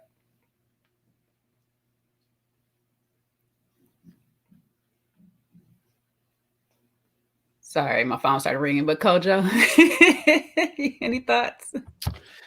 Yeah, sorry. Yeah, I mean, thank you for sharing that. Thank you for sharing that, because it's a very tricky situation. I've you know, until my boys went through it, you know, I wasn't conscious and maybe unaware of some of the struggles that they're facing. I think when I was looking at from when I was younger, I'd be like, these guys, what, they need to fix up, blah blah blah blah blah. Until I actually heard a woman talk about it. So I actually heard a woman talk about it before you did, and then I realized, oh no, oh no, these men are suffering. They're suffering out here, right? And it's not every man is suffering. A lot of them are. There's a lot of men out there that are crap. They don't even bother trying and stuff. But the guys who are trying are doubly hit, because you are hit because the relationship breaks down, and then you're hit with now trying to work out how to partner with someone that that both parties are looking at each other like, I don't like you at this moment, or we're not very confident in each other's presence at this moment, right? And I think it was until a woman started speaking about her experience about how when she had a child, she pretty much shut the man out for 5 years. I was like, I didn't think women did that. I was so naive. I honestly thought they never would do that. Why would they do that when they need help? Why would they do that when, you know, they you know, this is the life they've created with another man? I never knew that until I heard a woman talk about it. And then I realized just what is happening between two people, and understanding that, like you were saying, Jay, there are difficulties in this, that one party is looking after the child for a long period of time. And, you know, sometimes you can, and, you know, look, you know, if you're doing all the work, you are going to feel some type of way. You know, when someone comes in halfway through as you've done most of the work, and then tries to take credit for the work, the tiny piece they've done, try to take credit for everything you've done. You're like, it is the most frustrating thing. And I guess I started to see it like that. You know what I mean? I honestly think this situation is honestly something that requires good mediators to be involved. You know, good, sound, wise, loving mediators to be involved early, because a lot of people are having kids young and they're navigating this young. And we would struggle to this when we're older. I can only imagine what these kids are doing at 16, 17, 18, trying to navigate, how do I, you know, not use my child as a weapon, because they're young, their emotions are flaring, you know, they're trying to figure things out. So, you know, I think this conversation always gives me a greater appreciation for those men like Lawrence who are trying to be there, and some of the difficulties that they are actually facing trying to be there. And I also appreciate the fact that ladies too, you know, they're going through their own stuff. And I'm not going to lie to you. If you hold a kid for 5 days, give that man the baby for 5 days. Honestly, I always say this. I'm with the men and I back them 100%. But I said, take the kid for 5 days and do it for the next 6 months. Whilst working, you'd have a different appreciation for the other person. And I say that because I'm an older brother. And when you get laden with your younger siblings without being asked for it, your whole summer goes, you understand responsibility and how frustrating it is when you're labeled with something and given a weight of something and you don't have a choice in it. Because that's effectively what women have. They don't have that thing. I'm not giving them a free pass to move mad and do whatever. What I'm asking for is, this is why we need both parties to be able to come to the table and actually see each other's position as to, hey, this is what I'm going through and this is what I'm feeling at this moment, and I'm struggling in this area. I don't like this, or I like this, or you're doing this and I don't like this. And that's what Lawrence and Condola couldn't do because there's resentment underneath the table. And it's not the kid. The kid is only the topping. Underneath it, he never wanted a kid. Underneath it, she felt like she owed him. He owed her because she's had a kid and she expects him to be there. So yeah, there's a lot of that conversation that I loved, and I appreciate you sharing that, Jay, because that's never easy to share your experience and what you've been through as well. So appreciate that open honesty. Hopefully some man will see that and, you know, take some heart from it. Yeah, it gets. See, I don't know why she came back, but she came back. You know, we're not done talking about it, but but it gets hard, and it was funny because I'm trying to pull it up just now, but I watched the after show, them talking to the actress that plays Condola, because she actually just had her baby for real before they started filming. So, you know, because I was finding it appreciation of her still having the baby weight, you know, looking like an actual new mother, you know, and she was talking about how, you know, how it was and how it made her even appreciate the fact that having her husband there being so helpful, that the way he is, having her village there, you know, because she said as she was acting, she was really putting in, you know, the extra effort to bring forth the fact that being a single mother, because she said that being there, being tired, you know, being up in the morning, being up in the middle of the night with the baby, then waking up 4 a.m. to be on set, that natural energy was coming. You know, the natural heat from just that alone was coming, but to be an actual single mother and doing it all by herself, she was like, that was another headspace to be in, because she's like, I have a village, so I don't have to technically do it all by myself, but to really be in that space in that moment and just really be there with the baby for hours.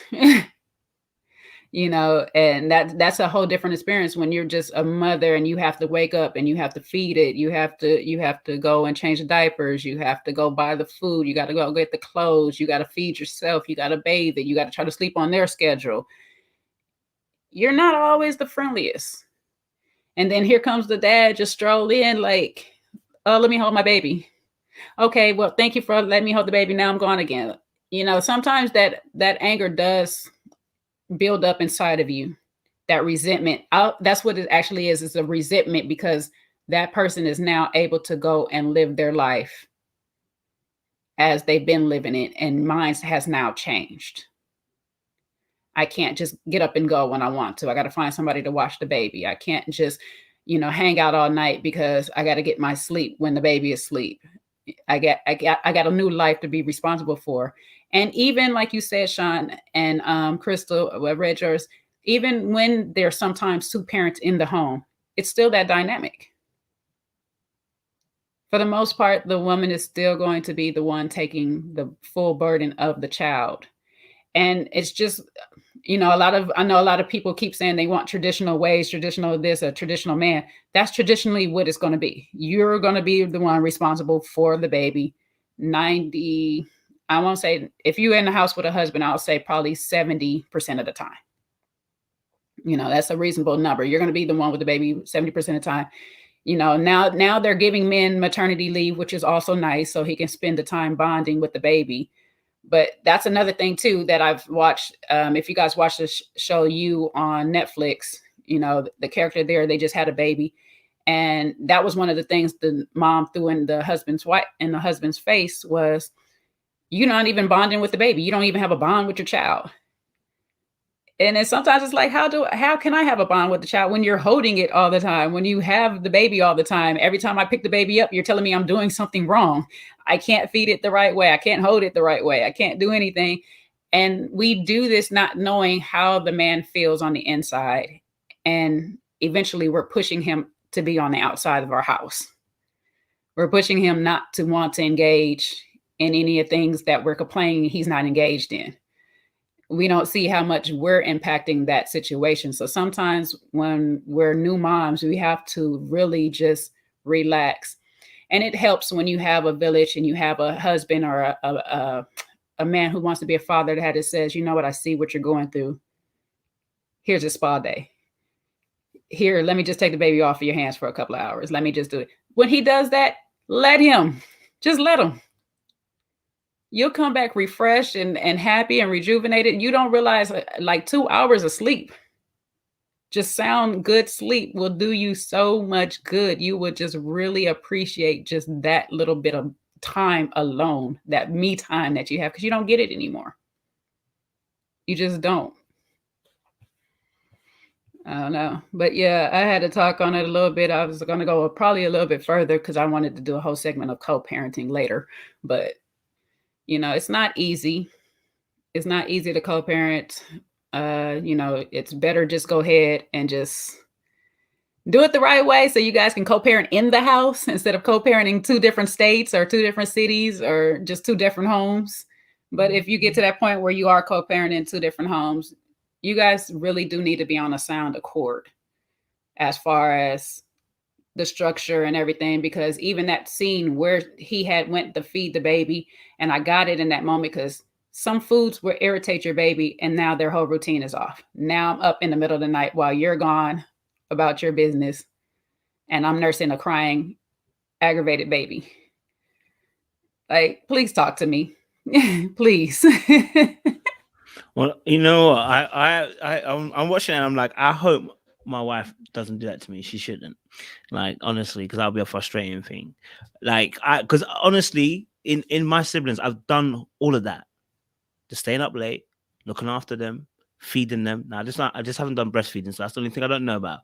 I've fed them, I've sterilized, I've changed their nappies, I've potty trained. Do you know what I'm saying? I've been there when they had to walk. I've done all of that kind of stuff with them. So because I was the firstborn, I was doing all of that stuff. While parents are working and everything, you have to fill in, right? So I've done a lot of that stuff.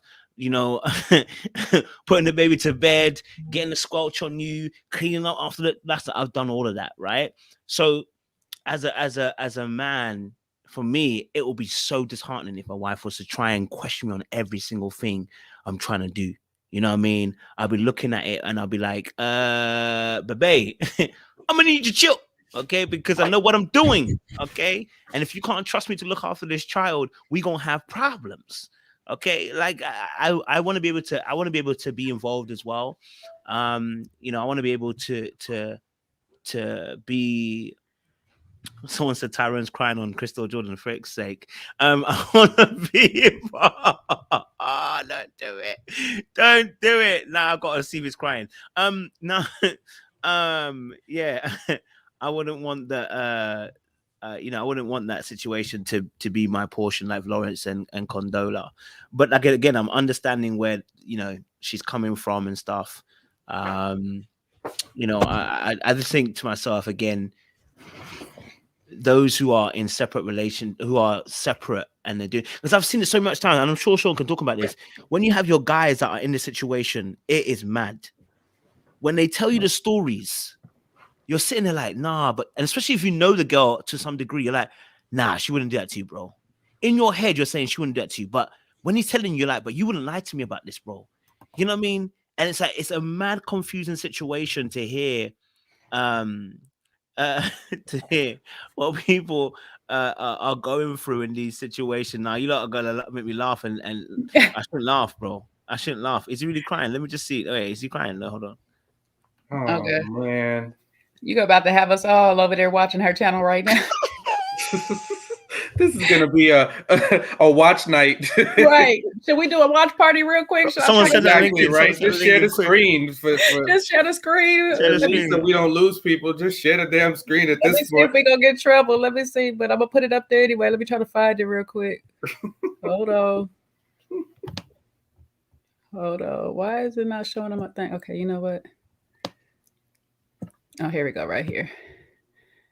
That's Linda's boo. Linda loves some Tyrone, from what I understand tonight. See what it says. She's scared.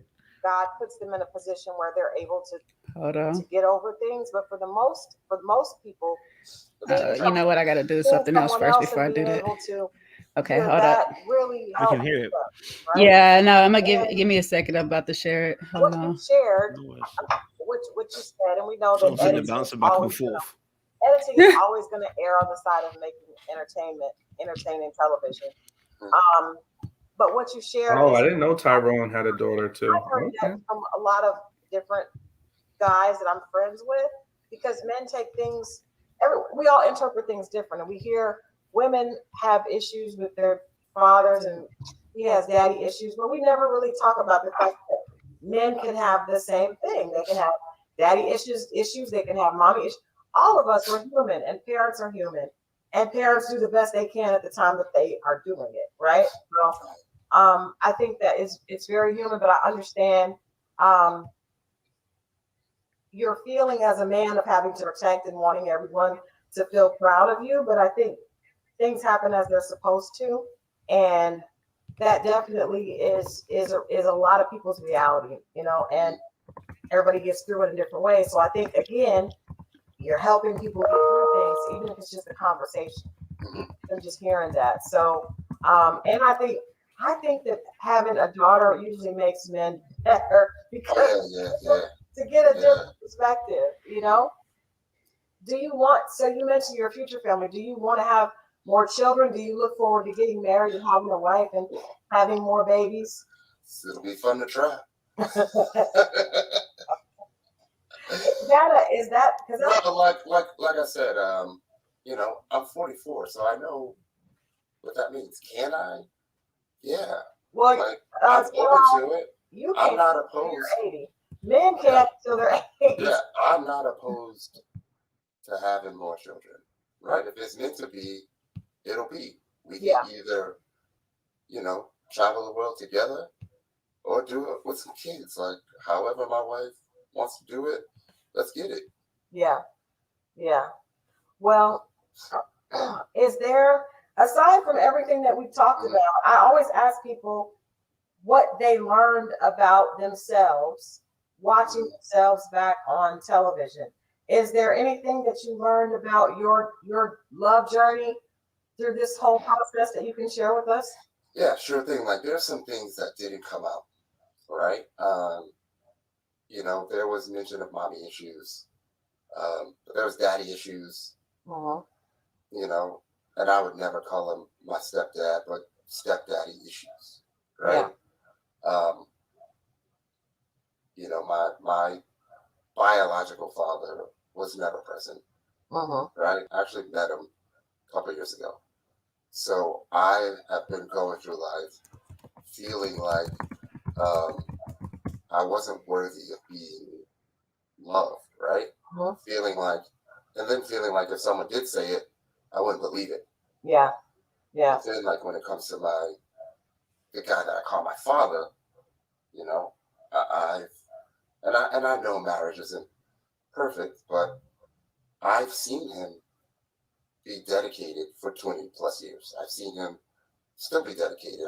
He will not even talk about another woman. So after seeing all the things that I'm seeing, it's kind of like, can I trust? If I do trust, can I believe it? Right? Am I worthy of being loved? And then if I do pull the trigger, what would 20 years of dedication get me? Right? So I had to address all that. Yeah. Right? And maybe this platform was the platform that gave me no choice but to address it. Yeah. And come out on top. So what everyone was seeing was all of that coming out. Maybe it was coming out like in my eyes and like all these facial expressions and all that. Yeah. But brother was going through it, and I was getting cooked. You know what I mean? But it's okay. It's totally fine. Anyone that had anything negative to say, obviously didn't do any research on who I am. So most people speak from where they are as opposed to where you are. Mm-hmm. Television is a huge platform. Mm-hmm. But even doing a YouTube channel, I get people. I've learned to just understand that most people's responses, if it's totally opposite of who I am, they're speaking from their own issues as opposed to me, and I can't allow that to penetrate. But that takes a lot, and even sometimes I still don't get it, and I still get my feelings hurt. But the reality is, most of us are speaking through our own filtered lens, and so and again, like I said, our community is just now becoming open to having conversations about men talking, sharing that they actually have emotions. I think that men were just, strong and silent and provided all the time. And all right, y'all, I'm about to cut that off. They're scared. Cause Seaway over here going in. Seaway, don't go in. All the Kojo subscribers over there. Kojo, you better go get your people back. He's good. They stuck around for his 2 interviews. Right. Okay, if y'all want to watch the rest, you guys gotta watch it on your own. I'll watch it later. I'm gonna watch it later. Wow, he needs to sit on the bench and heal. He's got a lot. Well, at least we know he listens to Kojo's channel because he was talking about how the shifty eyes. Well, but he was mentioning how people were talking about his eyes and all this stuff like that. It's a certain somebody here that was really going. Well, I don't think Little Black Book was the only one. I don't know. It was probably the people. It was probably people in the comments. It's probably the people on Twitter. Over. Yeah. People been saying that. Well, if he mentioned somebody called him crazy and said that he then that's definitely Little Black Book. not you, Little Black Book, but our channel. The ladies sent him to a couple of us. Our panelists sent him to the insane asylum. Did I put him all the way there? I just said he need therapy. Did you say therapy? Yes. I said first 48 for sure. There you go. I'm gonna own my part. Yeah, that's what I'm saying. This channel takes accountability for what they say, okay? That's what they do. That's why I only say what I can stand behind. But he won't be on first 48 because he's military. He know how to get rid of the body. Jay. Oh, Kojo. We already got cussed out in one of Kojo's comments. Who? About y'all speaking on PTSD for which you know not. Right. There you go. For which we know not. Okay. That person went off. Oh man, he did, Tiffany. He said people were calling him crazy. He told you he watched Little Black Book. They all do. They all do. I know. Broke him down. No, I wasn't talking about his eyes because that could be for medicine. I wasn't gonna say nothing about that. I was just talking about the other stuff. Crazy. That's what I'm saying. I know I mentioned his body posture when he was I'm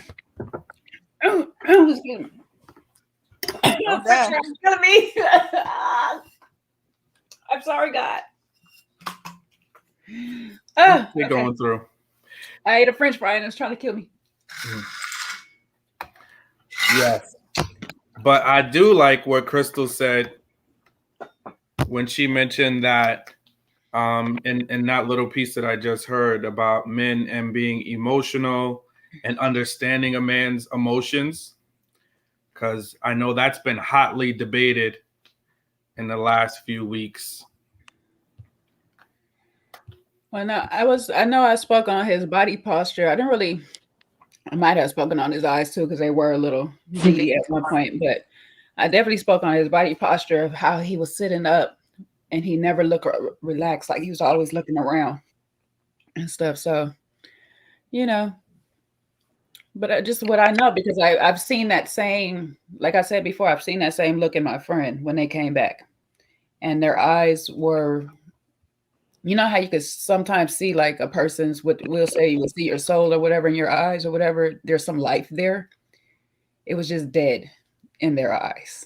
I think he's always looking around. I think what people were noticing is him constantly looking around. Yeah, because he's not I don't know, just to me it's just that I'm not in a comfortable safe space, so I'm always on guard. What can we do? Listen, I want to be very honest. I want to be very honest, yeah. What can we do if there's parts of you that haven't healed yet and you exude a certain energy that makes people scared? What do you want to do about that? If you're that person, I can't do anything about it, bro. You have to heal. Right. You know what I'm saying? You have to heal. Yeah. This is not about, listen, this is not about cussing anyone or saying if we're trying to demonize them. Like when people say, oh, I saw that comment about, oh, you guys can't talk about PTSD, but we weren't really talking about PTSD. We were talking about how do people feel? And this is what we're talking about, people feel it in response to what they're seeing, right? And what I hate the most about some of these people when sometimes they comment is that, would you date him? You wouldn't. Then keep quiet. Because it's like you're doing fake stuff. Some of them wouldn't. They wouldn't. Some of these girls looking for a project. Look, they're in Crystal's comments right now looking for a project. They capping. Trust me, a lot of them are capping. They're capping. A lot of them wouldn't date him. They would avoid him. If they met him on the street, they would have a quick conversation, be out. Do you understand? So when you see someone on TV, it's different. You get time to see them and say, oh yeah, I would date them. But if you met them first time round when you saw them, would you be feeling safe? Would you want to be around them? If someone's got shifty energy, and he's not necessarily, it doesn't mean he has to be a shifty person. He might have shifty energy. The person's not going to feel safe.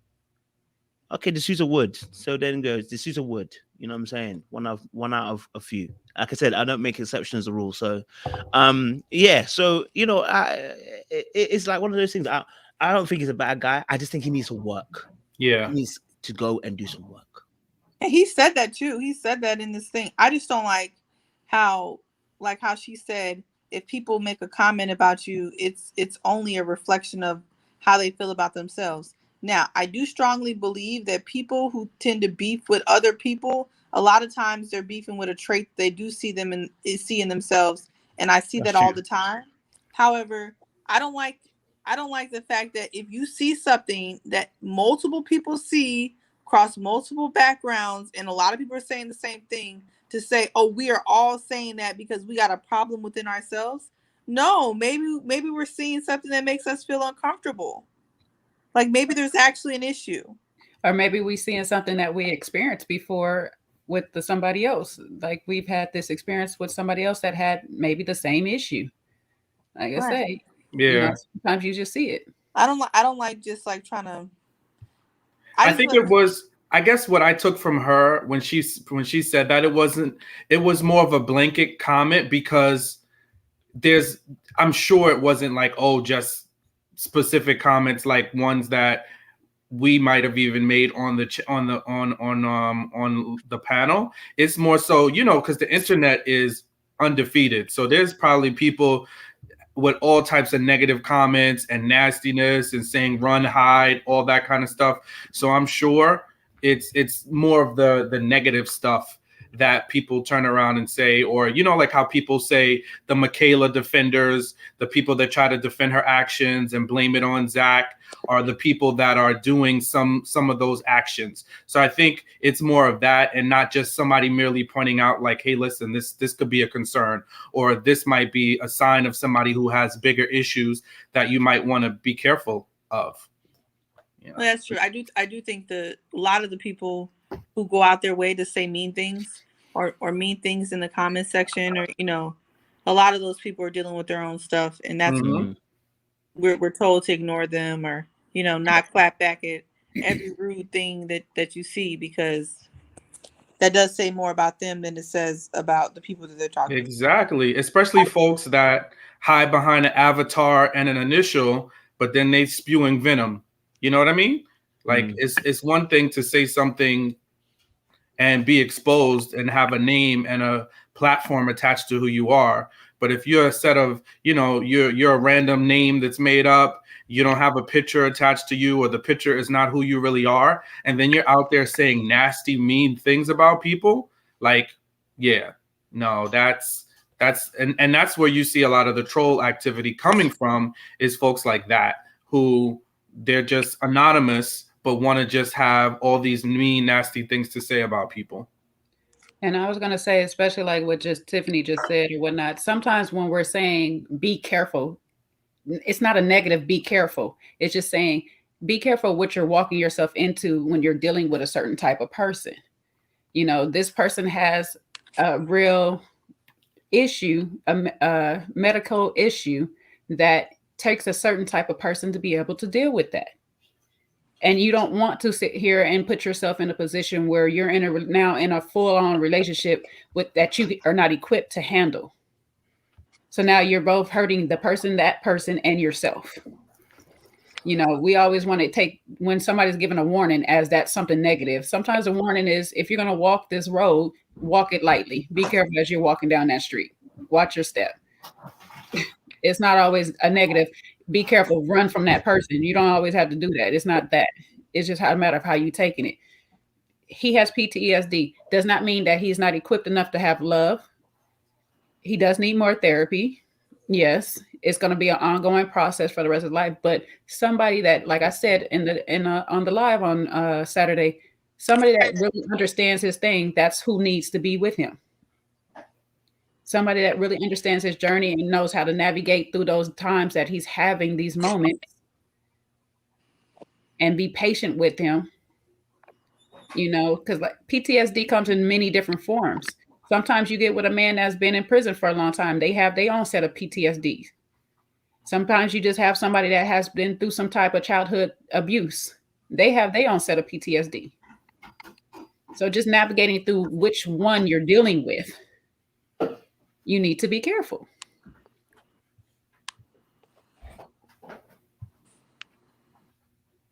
I agree.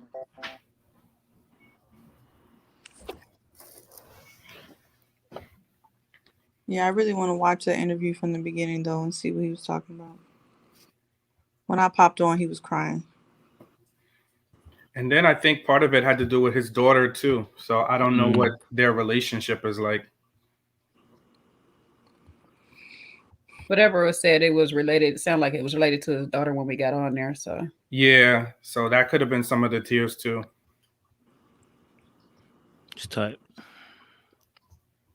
Yeah, warning is good, so you have the free will to make this decision based off the information given. Exactly. Oh, see, Crystal said it. That's how he started crying, because she brought up his daughter. Yeah, and whatever relationship he has with that, and like I say, he has a form of PTSD. That can be an issue where he's not having the proper relationship he may want to have with his daughter.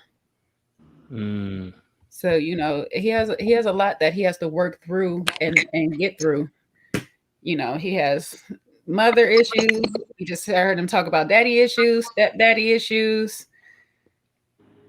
Now you got baby mama probably issues. It's a lot. That man's going through a lot, so I don't know. People be ready to sign right up, though. Should he have been on the show? Still gonna say no. I think the standard for, well, let me not start, because I would say if Camille wasn't on the show that the standard for men are lower, but seeing that Camille is on the show. Well, we've got 2-1 at the moment, because we've got Donta and we've got freaking Tyrone, and Corey. So it's 3-1 actually at the moment in Yeah, terms of like non-viable cases. Yeah, the standard for men are just lower. Like even if I'd you look admit. at last season, like David should not have been on the show.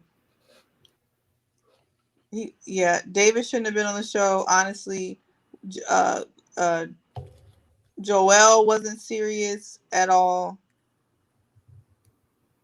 And I just feel like it does the women on there a disservice when you have people like Renisha, who was really serious about, finding love. When you had Liz, who's very serious about finding love.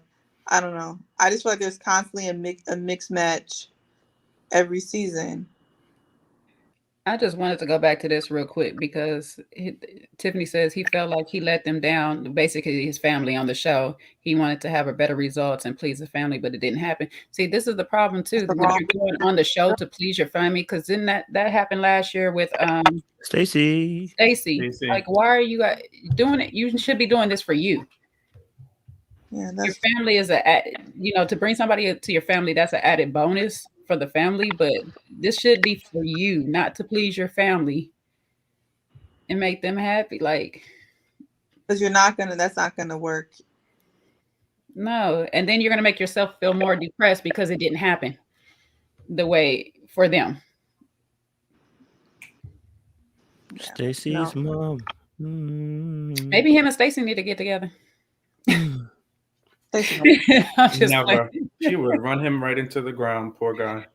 No, he might like it though, because sometimes military people like people that tell them stuff. Not my sister, she a little off, but other military people, sometimes they get used to people telling them stuff. So I think Ron would have did good on this season. Oh yeah, this season was made for Ron. This season was made for Ron. Made for Troy too. Political stuff. All right, geez, guys, I'm gonna pop off. I've got some work to do. So all right, for me. All right, thank you for having us. Yeah, appreciate it, people. Appreciate you. But yeah. Anyway, Seaway, what's up, girl? How you been? How's your life? I'm watching this Bulls game. We're actually beating the Nets. We're doing pretty good. Oh, you just gotta come up here and talk sports. Oh, okay. Well. I'm happy about that. The Bulls has a horrible front office. Every time we get good players, we waste them away. So I'm happy to see that we're doing good this season. We couldn't have Ron and Corey on at the same time. It would have been good TV. They wouldn't have known who to kick off. Man, I really liked Ron for a little bit until he started being a chatty patty. I don't like chatty patties. Yeah. When I realized he was running his mouth, it just ruined it for me. But I actually thought Ron was decent. Because Ron, despite his flaws, was serious about finding love. Whether he was a great candidate is a separate issue. But he was actually serious about finding somebody. Ron would have been snitching on Corey all up and through the episodes. That's all he wanted to do. He'd be like, you see them those Corey leaving? Huh? It wouldn't have been easier telling. Yep, he would have been like, Chrysanthemum. Corey's trying to get to you. He's trying to get to you. He's leaving you love notes. Chrysanthemum. He's so low key with his chatty pattiness, though. I would not have suspected he would have been chatty patty. He'd be like, now Sydney, that's a girl for me. Yeah. You stupid. Everything with the list of I can take me some Sydney. That's Sydney. She got something going on right there. Good old Ron. I'm going to get called out for making fun of people with speech impediments now. Hey, look, every time I promises, probably this. Oh, no. Between her and Lloyd. Okay, Lloyd got one too. Lloyd is not as bad when he's singing, though. You don't hear it as bad, but it be there. Hey, look, I can't talk as well, and I ain't got no daggone list, so I can't even be. I could talk. Hell, I could talk all I want. Shit, I don't care. All right. Go on. I can't talk well, and if you talk about it, I don't give a damn shit. Oh, somebody left a comment. Somebody left a comment on my channel, and they said good content, good first content, but I think you said about 15 times. Oh, there they go, already counting. It's like, okay, well, I'm glad you watched. Appreciate you for staying through. I hope you watched it a couple times to count, because now that got my views up. They stopped at one. Write a note. That's one. They must be a speech coach. Oh man. So that is that. So what were we talking about? We're talking about we got on a side road. I know. We don't went to Ready to Love. I don't know if y'all want to talk about Ready to Love. We talked enough about that, how happy everybody is that Corey is gone. Yep, the salsa, they definitely do have time for it. They got time for everything. They got time for how many I say, how many times I say,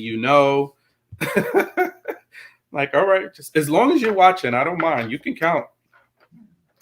Keep watching, rewatching, getting them all. Exactly. I do not mind. I can take feedback.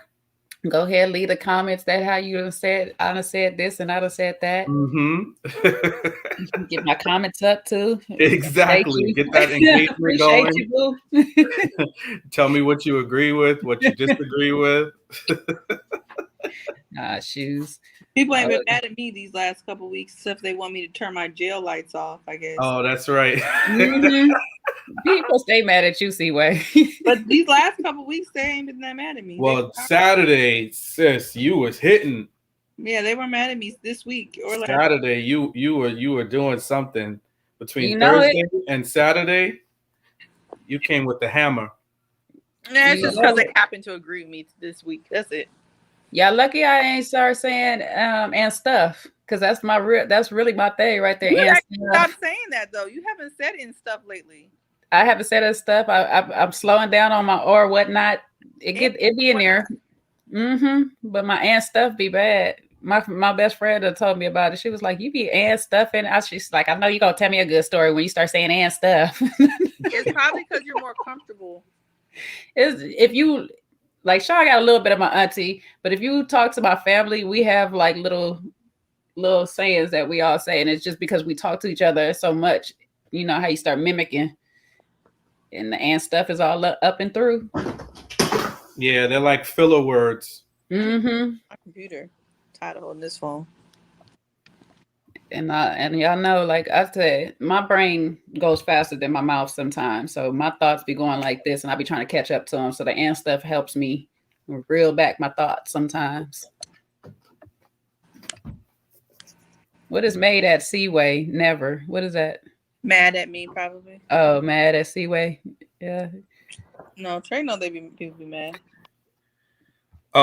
Linda, I saw that question in the comments. I forget whose comment section that was in. Was it Little Black Books or Miss Misha's?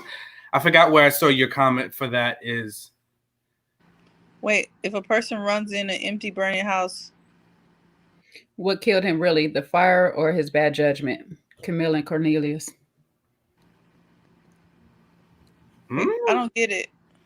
Are you trying to say that Camille, because Cornelius has bad judgment with continuing to entertain Camille, it's his bad judgment that killed him or that got him in the bind versus really Camille because her behavior? Well, we was catching flack. I was catching flack for sitting here saying holding Cornelius' feet to the fire as well. You know, so they told me not to be victim. Shawn yelling at us, but they were telling me not to be victim. I wasn't yelling at you. Don't create that narrative. The chat was telling me don't be victim shaming and all this stuff like that, and I was like, well, victim shaming. I just think, Linda, it's a little more nuanced than that. You know, and definitely, are we accountable, you know, or should we be accountable for the way that we have people treat us for sure? But everybody doesn't operate in that same sense of the word, right? And I think that, yes, can people make better decisions in terms of who they allow in their space, what boundaries they create? Yes, they can. But at the end of the day, reality is we all do it. Is everybody out here creating boundaries with every person in their life and, quickly cutting people off left, right, and center? Yeah, I see it, Tiffany. Yeah, she can put out a public apology, and that's wonderful. Good for her.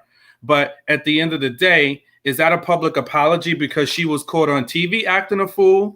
Or is it a public apology because she clearly understands that her behavior is out of line and that she is making efforts to get to the root of what has her treating men or anybody that way and looking to not do it differently? Because for me, that's a different thing.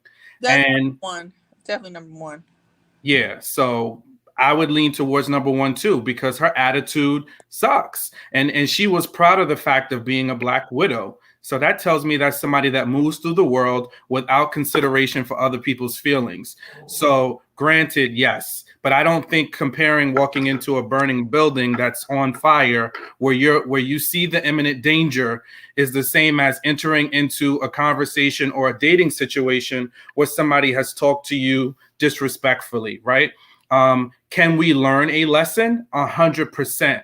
However, the person that lit that fire, which would be Camille, the arsonist, needs to be held accountable, and they're still going to go to jail, right? Because if I run into a burning building that somebody else set on fire and something happens to me, the arsonist still gets penalized. So we need to penalize the arsonist as well for starting the fire, because had they not started the fire, there would be nothing for me to run into. So that's my thoughts on that. I definitely agree on that. It's a bit of, like I say, it's a bit of both. If there's a fire going on and you don't have no real reason to run up in there, why are you running in there? You ain't going in there to save no lives. You ain't going in there to save no animals. Why are you going into a burning building? And if you got good sense and you see it's on fire, why would you run in there? Now, it's different if the fire started and you was already in there.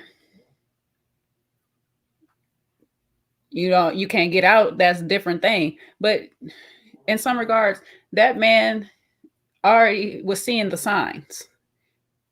At least that's according to what Edidin put for his confessional. He's seeing the signs, yet you're still fueling the fire. Then you're going to run into it? That makes no sense. I guess that's when it comes down to perception, right? And at the end of the day, yeah, can we talk about the things that Cornelius should have done better? For certain.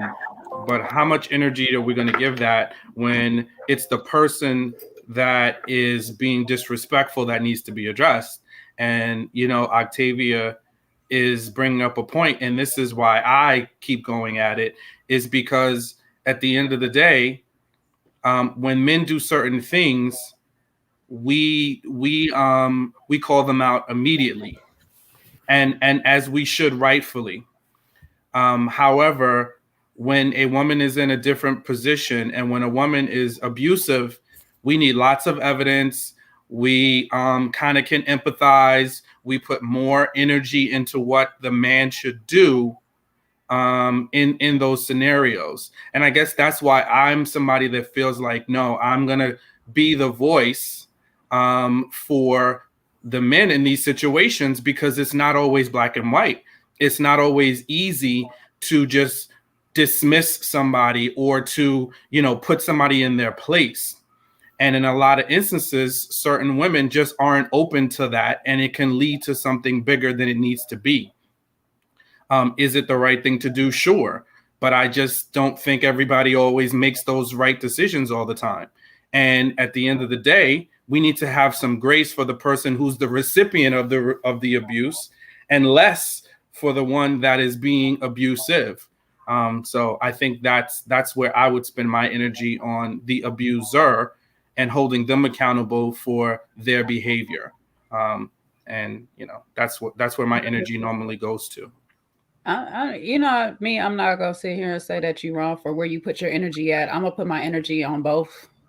Yes, the abuser is gonna get more of my energy, to be honest, but for people that are seeing the things, I can't speak for Cornelius because he's already went through the process. We can only speak for what it is. So I start to speak for the people that are watching us talk about it. And so my thing is, if you're seeing these red flags, don't keep going towards them.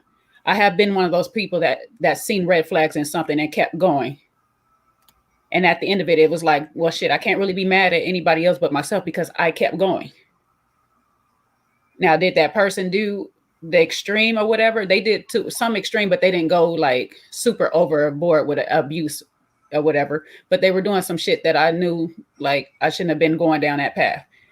I've already know that you're out here playing, you cheating and all this stuff like that. I shouldn't took that challenge on, but I did. So when I start speaking, it's more so from that angle, like before I become a victim, let me stop myself. Let me stop you. Because a lot of times abusers are not going to change. They're just going to find the perfect person to go abuse. You know, and I'm just saying, don't be that perfect person for them. And in Cornelius' case, I'm going to sit there and say, yes, you should have stopped when you kind of seen the red flags, but a lot of us don't. We just don't. Now, is she right for talking that mess that she was talking, saying all that stuff that she was saying and acting the way she was behaving? No. Hell to the no. None of it. But I have to like hold both accountable for separate parts as we're going down. As a grown-ass woman, you should not be talking to a man like that. I told y'all before, had it been me, the cops would have probably been there that day. Because if I can't see myself being a man and just not ready to shake the shit out of you for talking to me like that. I can't see myself raising a son and having a woman disrespect him like that. I can't. But I also don't want to see my son I don't want to raise a son and have him walk down that path and be like, well, baby, we'll talk about her and what she's doing and stuff, and not tell him like, well, why were you still there? You knew this was happening? Why were you there? And that's just how I look at it. I don't know. That's just probably my perspective of how it's going down. Like, but I know where you're coming from, Shawn. And I know you have this debate going on 2 different networks. Yeah, I think it's a very nuanced thing. And I totally hear that aspect of it. And I totally hear what you're saying. Just I've seen in some scenarios that there's just disparate treatment when it comes to men and women, you know? And I think that, and not necessarily you personally, Jay, or you, Seaway, but just in general, what happens is when a man's behavior is out of line, we come up with names for him. We call him dusty. We call him narcissistic. We call him all these things. We can come up with all the terms, and a lot of them are correctly applied. But we struggle with that when it comes to women who behave out of line. It's almost like it's built into the fabric of our language to minimize a woman's behavior and not be willing to consider the abuse that happens. So I think that yeah, this is what transpires. And I think it comes more so where there comes a point in time where, just like as men, and I was talking to Kojo about this earlier today, as men, we've had to, and those of us that are in the space and willing to do it, we've had to do a lot of listening when it comes to women, right? And things that we move in a wrong way, and things in our society that are misogynistic, and things that we need to be conscious of when it comes to women, whether it's consent, all these things that we have to learn because they're things that women get the raw end of the deal on. I think there needs to be a time where sometimes as women, you just listen to the men in that same way, right? Because it's our experience. And as much as you may not be able to rationalize or understand it, but if you respect us, sometimes just hear us and just say, you know what, that's you, just like we got to do, right? Because sometimes it's like, I may not get that, what you're saying, or why that is such a red flag for you, or why that's an issue. And it may not be able to circulate in my mind that way. because my mind works in a linear, very logical way. But I got to hear you because you're women that I respect and trust and hear. And sometimes it's like, I hear you. Doesn't process to me, but you know what? I respect you enough to say, I knew you wouldn't go out on a hill for this just to make it a thing if it didn't make sense. Right. So this is what I think we're trying to, and why I keep talking about it in various places, is because I want the women that have, whether they've come to know me in these YouTube streets or whether they know me in real life, to be able to hear, listen, men, we do struggle with it. The stats, Jay, you shared with me some stats about how high it is for men in suicide.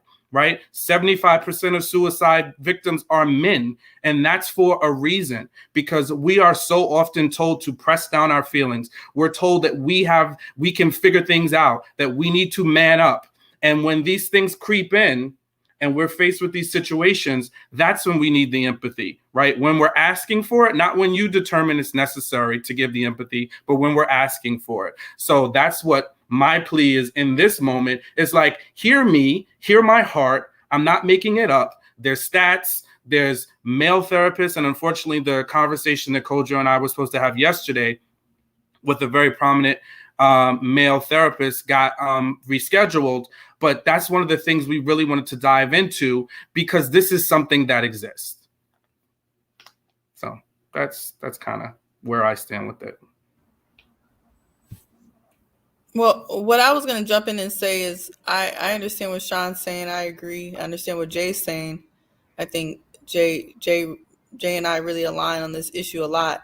But I think what I was saying on the channel yesterday that got misunderstood is that when things don't make sense, there's a reason. And that was like my inquiry into Cornelius. And I'm going to back up and give this example with a woman first, so it's really clear about what I'm saying. I said last season that Paige's behavior, I just want to note that people were very confused about Paige's behavior too, and people were really baffled by her behavior. And I said from the beginning, Paige's behavior doesn't line up. And I wasn't victim shaming. It just didn't make sense. And when things don't make sense, there's a reason. When someone is sticking around, yeah, they could be a victim, or there could be a bigger reason that we were missing. And you know what that bigger reason was? Production was making her come back, or they were saying that she wasn't going to get her check. It wasn't that she was just so in love, she was just so much a victim, or she just really wanted to make her marriage work. That is what people thought. But that really wasn't the reason. And turning back to Cornelius, Camille's behavior was so off kilter. It was no debate. No one has debated how bad her behavior was. Her behavior was so strange, so out of pocket. For me, it almost has to be some bigger reason why Cornelius didn't say anything. And that reason could be either they know each other before, their actor plants, either he has some other motive for sticking around and not saying anything. Time will tell about how they interact with each other as the episodes go on. But that was my thing. I'm just like, it's not, or there's some other reasons that people are saying in Kojo's comments that people can go read that I'm not going to say just yet. But I just want to know, what is the reason? That is it. That's not really victim shaming or blaming. It's just straight curiosity, because it's not really adding up. But I mean, that doesn't really take away from Camille, and I want to make sure I'm being clear about that. Nothing takes away from what she did. I mean, this is like a black and white situation. But I can also say, as an adult and a person who's lived 30 years, if something doesn't add up, it usually doesn't add up for a reason. Most people, men, women, don't allow someone who they don't know. At least Zach and Michaela have a marriage in the game, time in the game, an experiment in the game. They're forced to live in the same apartment. We all know they're kind of forced to be in this bubble. There's a push and pull in that situation. Even if we don't like it, there is a tug and war that goes on in Married at First Sight that forces people to stay in toxic situations, and we know that. There's nothing that forces Cornelius to be disrespected in the way he was with Camille. So it was just odd to me. And that's all I was pointing out. It doesn't really make sense. And I think we're going to figure out why. I think time is going to explain this. I just don't know if it falls in the traditional victim abuser bubble. I think Camille's an abuser. I just don't know what Cornelius is. Cornelius is something. I don't know, but it's not adding up. Shawn, so I want you just to cut. I know, like I'm on middle ground, and I'm kind of like where Seaway is, just trying to figure out. You know what I'm saying? I'm like you where you was defending Zach and trying to, say stop blaming Michaela without adding Zach in there. So I'm trying to figure out what is Cornelius, so to speak, or whatnot. How do we navigate that or whatever? Because he is still what we're actually seeing him say these things to her. It'd be different if we never seen him say anything and she popped off the way she popped off. But when he's actually saying, I'm going full force for you, and we know they're having late night conversations and he's basically having his shirt off and all these things like that, it's like, she's a little too much into you and you want to continue to maneuver through this game or whatnot. Do you not see the shakiness? I don't know. So that's where I come in at. Like, I'm trying to figure that part out. Like Seaway say, we know she's to blame. She's a big time trash bucket for how her behavior is, but help me out here. I guess I would say I don't know enough to say that. And my whole thing with pushing back with this specific thing, I think, what was happening with Zach and Michaela was definitely cookie cutter in some instances. With some people, it was victim blaming, because, and then it was like shifting and people saying that Zach was gaslighting Michaela, which is like a total, like exact opposite of what was happening. Right. So that's one thing. This is another where I feel like it's not enough to say victim blaming because I haven't seen enough of Camille and Cornelius interactions to say he's a victim. I've seen enough to say that she's disrespectful and that her actions are out of line. I think my issue with is our language, and maybe not necessarily you and Seaway so much, but more so around the amount of time. And this happens with what we feel is important, because anybody that we feel like has a majority of the problem when we're examining couples will determine whether it's panelists, the commenters, how much time we wind up spending speaking on those people. And when it came down to Cornelius, we spent a lot of time talking about Cornelius, and we just minimized, they said it. It wasn't like no one said it. Yeah, they said, oh yeah, Camille is crazy or her actions are disrespectful. I wouldn't tolerate that. And now let's spend the next 5 minutes talking about all the things that are wrong with Cornelius. For me, that comes off as disparate treatment, where we are treating the person who is doing the wrong act less than we're treating the person that wound up getting abused. It's one thing to say, I wonder why, he allowed that to happen. And what is it that allowed him to get treated that way?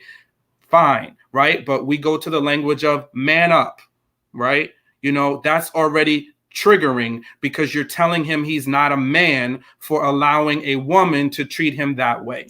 So that language is already reverse misogyny, right? So we talk about misogyny all the time. We talk about sexist language all the time. Well, you just did it in the flip. When anybody, and not you personally, but when anyone who tells him to man up, now you're reverse flipping it, right? We talk about toxic masculinity all the time. These are things that men need to be on guard about. So my thing is that, one, you also have to understand that this man is not just moving in his real life. He is in front of a TV screen where the entire universe is looking and watching at him. So, no, it didn't just come from men. It was actually a woman on the panel who was the first one to say he needed to man up.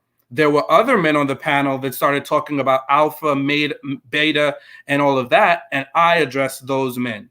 So, but it was women who said he needs to man up. Women on the panel and women in the comments.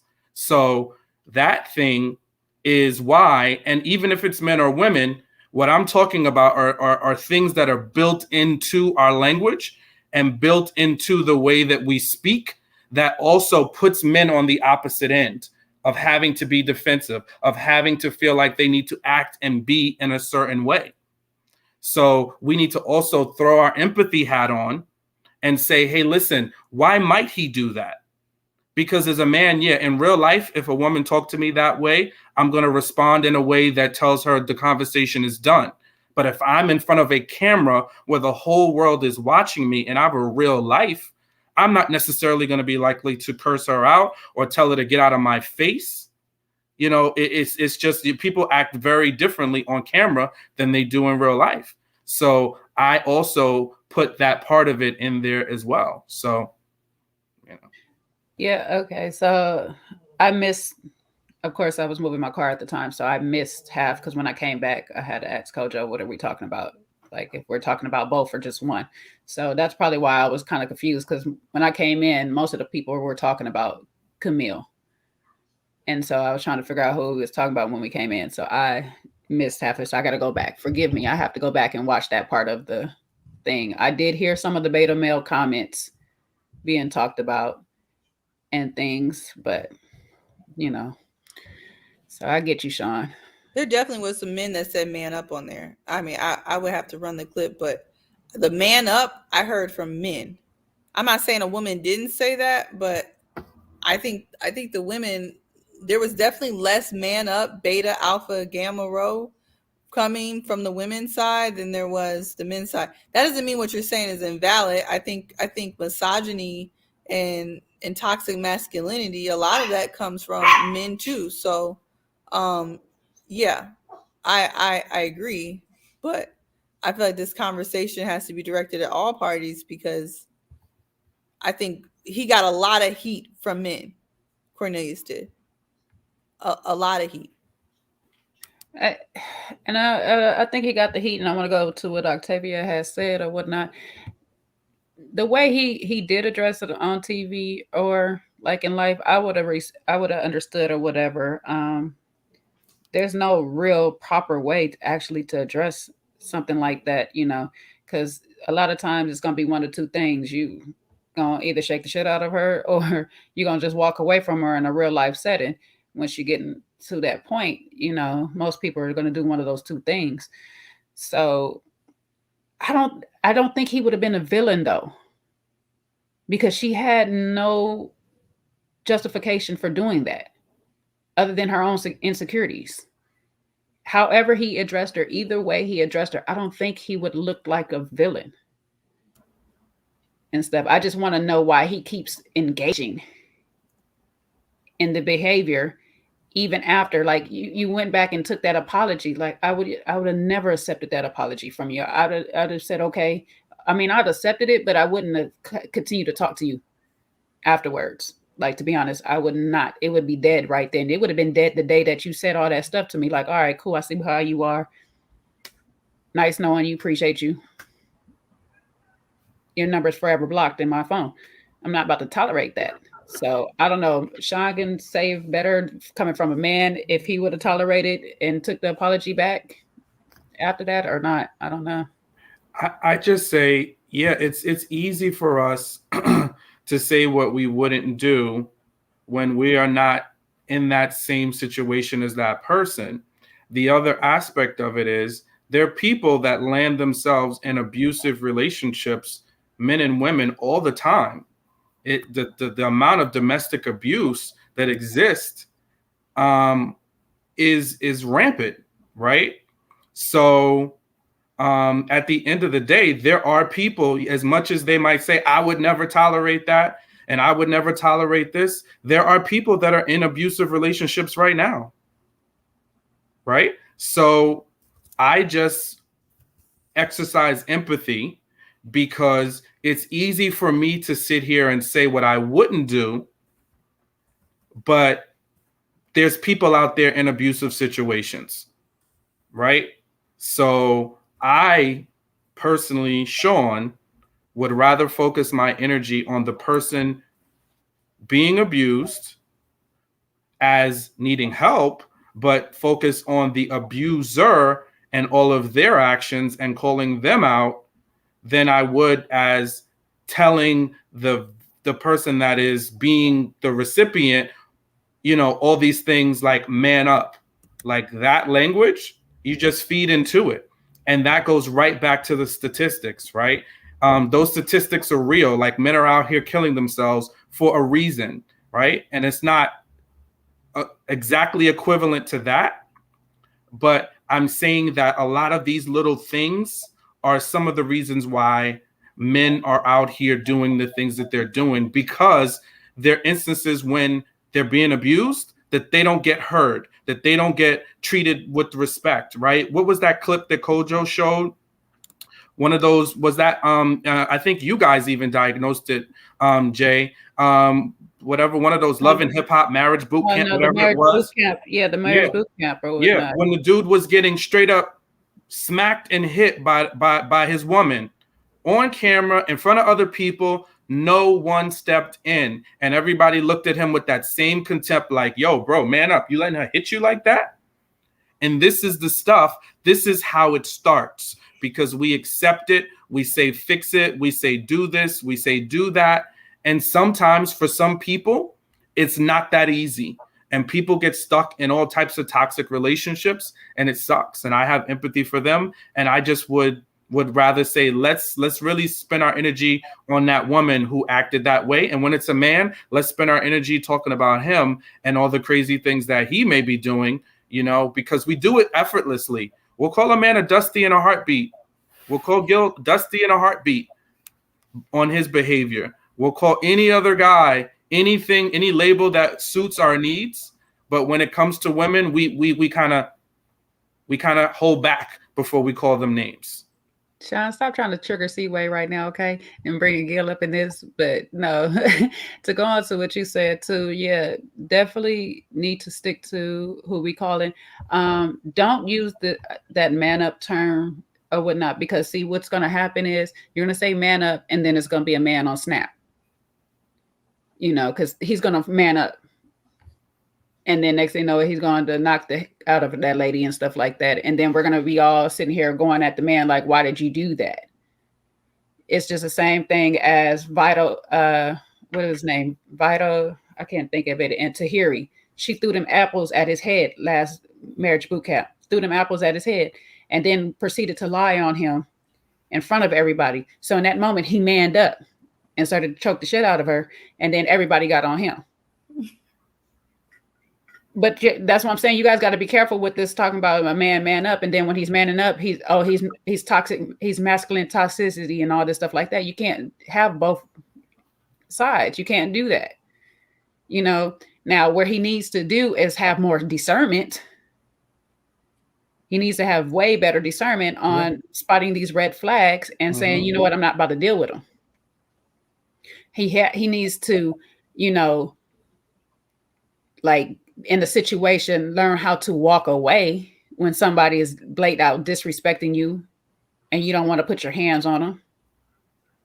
Because sometimes in those situations, that is what man up looks like. That's what being a grown man looks like, is walking away from certain situations at times. So yes, y'all have to be careful on that, using that thing man up, because in some people's head, manning up means putting hands on people. I want to mean that. So we do have to be careful, because like I say, around the people that I know, Cornelius was a better person than a lot of people that I do know. We would have been watching a whole different show. It'd have been the first 48, Love After Lockup, something else, but it wouldn't have been Ready to Love. I just think the problem with Ready to Love, and what I'm getting at, is that they have a lot of off-camera stuff that be going on, and then the stuff that we see on camera don't make sense. And we don't know what Cornelius and Camille are talking about down to that FaceTime and the shirtless conversations. they could have agreed that they gonna, Camille's allowed to be clingy and whatever, and maybe she went off script a little bit with the craziness, but we don't know what they're talking about. And honestly, I wouldn't be surprised that them two got an agreement. She probably went off script with the disrespect, but his response was looking like, hey, you took it too far. That's the response I got. Like, we were supposed to do this, but you took it a little bit too far. That's the vibe I got. So I feel like they got an agreement that we're not a party to. Him, Cornelius and Camille know what's going on. We just don't know. But if that's not true, I do think he was in an awkward position. And honestly, to be fair, when someone disrespects you like that, you're not going to be able to, you can't really dictate what your response would be. I think I would have a certain response, but if someone to call me a country bumpkin, shut the F up, whatever, I don't know. Maybe my response would be shock. Maybe my response would have been just like Cornelius. Honestly, because I would be in shock, most likely. So I don't know. I try not to dictate people's responses. I'm glad you got there, because that's the empathy piece, right? Because that's where I wanted. And again, I see this happen. Like, it's like we try to fill in the blanks, and it's like now we've had a whole story that's happened that we don't know about. We don't know what's taking place off camera.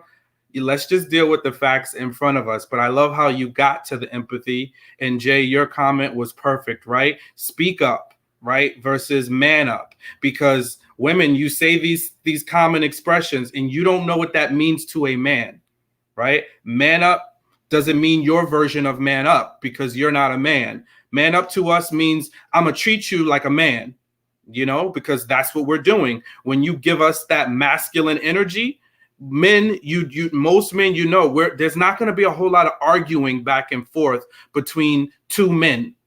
We don't really spend a lot of energy unless we know each other, right? But under most circumstances, and even in the circumstances of friends, we don't get into a lot of heated exchanges with each other because we know what the potential consequence is, right?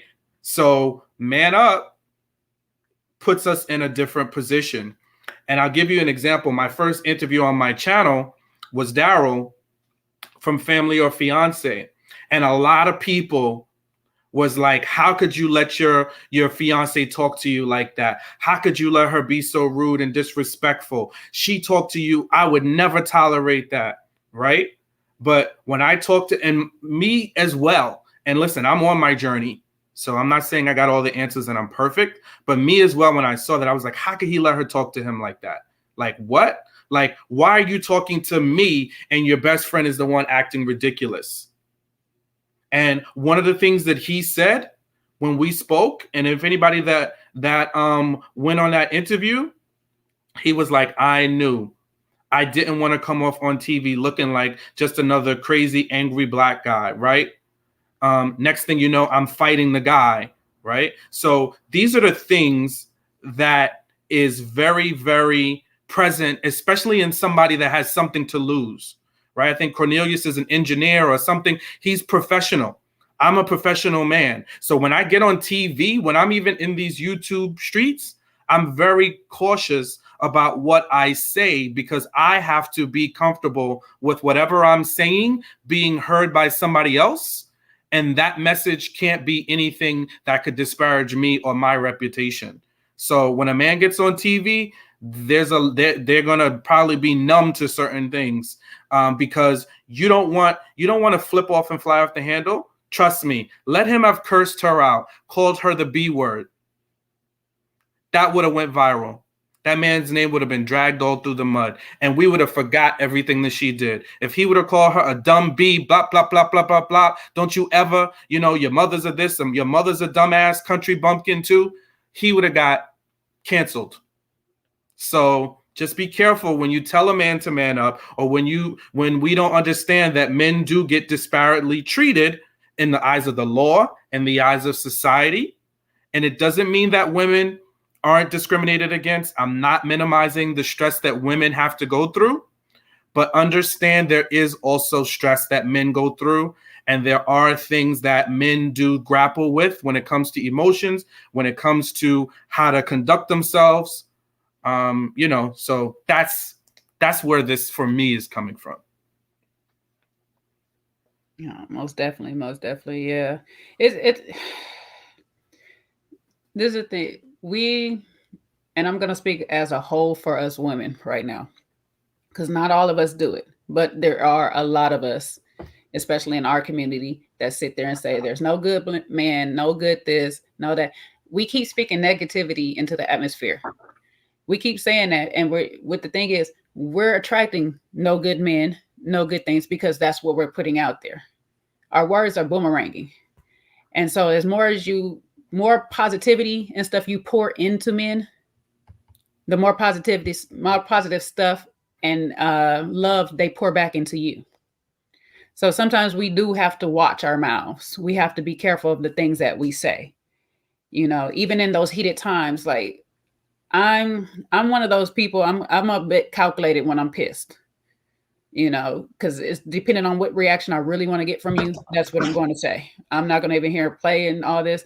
I am calculated until I get really heated, and then everything is just coming out of my mouth. And I probably done calculated them things that's coming out of my mouth by that time anyway. But still, if I want you to shut up, I know what things to make you shut up and not say anything. If I want you to get a certain reaction, I can get that reaction out of you. But if I want to stay with you, I have to be mindful of those things, because they're going to keep playing in your head. Every time something comes out of my mouth, it's going to be like, well, you call me a dumbass country bumpkin. You know, if I say these things to you, if I feel like I've had, like my current relationship right now with my dude, we've had back and forths, and I've said things in those back and forths. And anytime we get into it, those things come back up, because I've triggered some insecurity that was in him since childhood, not knowing that I was doing it. So I have to be careful sometimes where we're going back and forth, to stay in the moment of what we're going back and forth with, and not try to veer off and just hurt the person just to be hurting them. Because my insecurities wants to flare out and say, well, I'm feeling hurt, so let me figure out a way to hurt you. It's like, no. I need to be healthier, because you are where I want to be. And I love that, Jay. I love that pivot, right? Because even as we navigated this conversation, and that's why it's so important for us to, you know, to have these conversations and flesh these things out. And I know that there were some women, not necessarily you or Seaway, but there were some other women, be it in the comments, other comments, or, you know, even other panelists that were like, just let it be, just let it die. No, because if we don't let it be, if we just let it be, if we just press it down, then things like this continue to go on, right? Mm-hmm. And us men, we don't walk away with being heard either. And I think when I heard, you know, when I saw Linda's comment, right, and she was like, I need to work on my mouth, right? So, and I think that's it. It's in that space. And even what you shared right there, right? And acknowledging and understanding that sometimes in arguments, you know what buttons to push. And you know, listen, I was married for 5 years. I know women are mastercraft wordsmiths. And sometimes it has nothing to even do with the argument, because at a certain point, if the argument has gotten to where it's peak and nobody's listening, now we're going to get to piercing words that just jab at you, right? So that's the part that we need to own that, right? And it doesn't mean you're wrong, you're the worst thing in the world, but it's, if we want our relationships to be better, how can we hear each other better? And how can we do the things that we need to do better? So even the lady in the sun, right? She was like, sometimes women are a walking contradiction, right? And I want a man to lead me. It's it. Women will say that all the time, but when it comes time to us leading you, yeah, and then you said it, right? And then in the same breath, it's like, I don't want him telling me what to do. You know, I'm grown, I'm independent, I've been living my life for however many years, right? So this is the stuff that helps us to better navigate conversations, where we can say, you know what, bro, you may not be my man, Shawn, but I can hear what you're saying, right? I'm diving into it. And as some of the ladies in the chat have done tonight, it's like, oh, let me just kind of hear this, because this guy's been talking about this for weeks ad nauseum. And this is where I would want us to spend the conversation in this space, because this is a healthy space, right? And just like it with us, and it's something I've had to learn, which I hope people can kind of see my progress, where I've gotten away from that alpha beta stuff, because sometimes that conversation goes nowhere. Or telling a woman that she's masculine, right? Like, I don't want to do that. That's not helping anybody. You know, it can be actually offensive. So I've learned to not do that. And I've learned it by having conversations with women just like you and some of the women in the chat. So I'm trying to avoid having that conversation because it's not productive. Same way that telling a man to man up when he's faced with a situation, it's not really productive. It's just re-triggering the dude, you know? So I love the conversation we're having right now. No, it's very important, and I like what you said, Akia, that we have to trust a man to allow him to lead, and that's the biggest thing. Why be with a man if you don't trust him? Because it's not going to be nothing but problems if you want the man to be your lead, because not all of us want that. So if you want your man to lead and you don't trust him to be good leadership, why be with him? That's really the question. Like, why should I be with you if I can't trust your leadership? I'm better off doing, bad by myself. Yeah, and it could be out of fear, but fear will lead you down bad paths. Fear will lead you in toxic situations. Fear will keep you where you're not supposed to be. You got to walk on faith. So faith breaking that relationship where it's not serving you anything. It's that whole saying that God can't give you something if your hands is holding on to something so tight. God can't give you what you're supposed to have. Sometimes you got to release some people. Mm-hmm. And even if you release them and God brings that same person back to you, he might need to do that work on that person. You might need to release that person so they can get that work to be that leader in your life. So you can feel that trust from that person. So we can't be afraid to let people go out of our lives. Everybody's not supposed to stay in our lives forever. We're not designed like that. Not right now, not in this system of things. We're not designed like that. Maybe in the next world or whatever and stuff we are, but right now people are come and go, and you got to let these people go sometimes.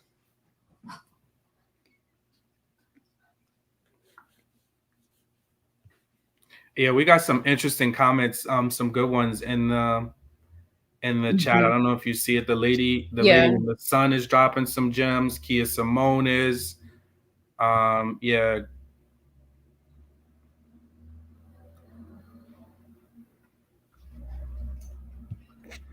But that's exactly it, though. That aha moment, I don't know what we holding on to it. I said it earlier, though. Sometimes you stay in some rich situations because the D is good, and that's the problem. Yeah, and that's where you see that same double-minded thing that takes place, right? I'm gonna stay in relationship with him. I don't trust him. I'm gonna treat him like this, want him to be that, but I'm not holding myself accountable for my actions. So it's like you're living in all these multiple minds, and it doesn't work out that way. You know what I mean? It's kind of like what the lady in the sun said. Listen, if you can't trust him and you want to be in a relationship where your man leads and you don't feel like he has the ability to do that, then you shouldn't be in that relationship, right? If that's your expectation. If it's a situationship and you don't care and it's just all about fun and a good time, then that's what it's going to be. Don't expect a situationship for the guy to lead and make precise decisions and do all these great things, because it's a situationship, right? You got to take the situation for what it is. I see Linda in there. I don't know if it's so much about faith, if that's what your beliefs are built in, right? I believe in God. I believe in Jesus Christ. I believe that in a marriage, God needs to be at the center of it, but not everybody else does. So trust is what it means to you. So if that's not what trust means to you, then what does trust mean to you? And can you trust the person that you're in a relationship?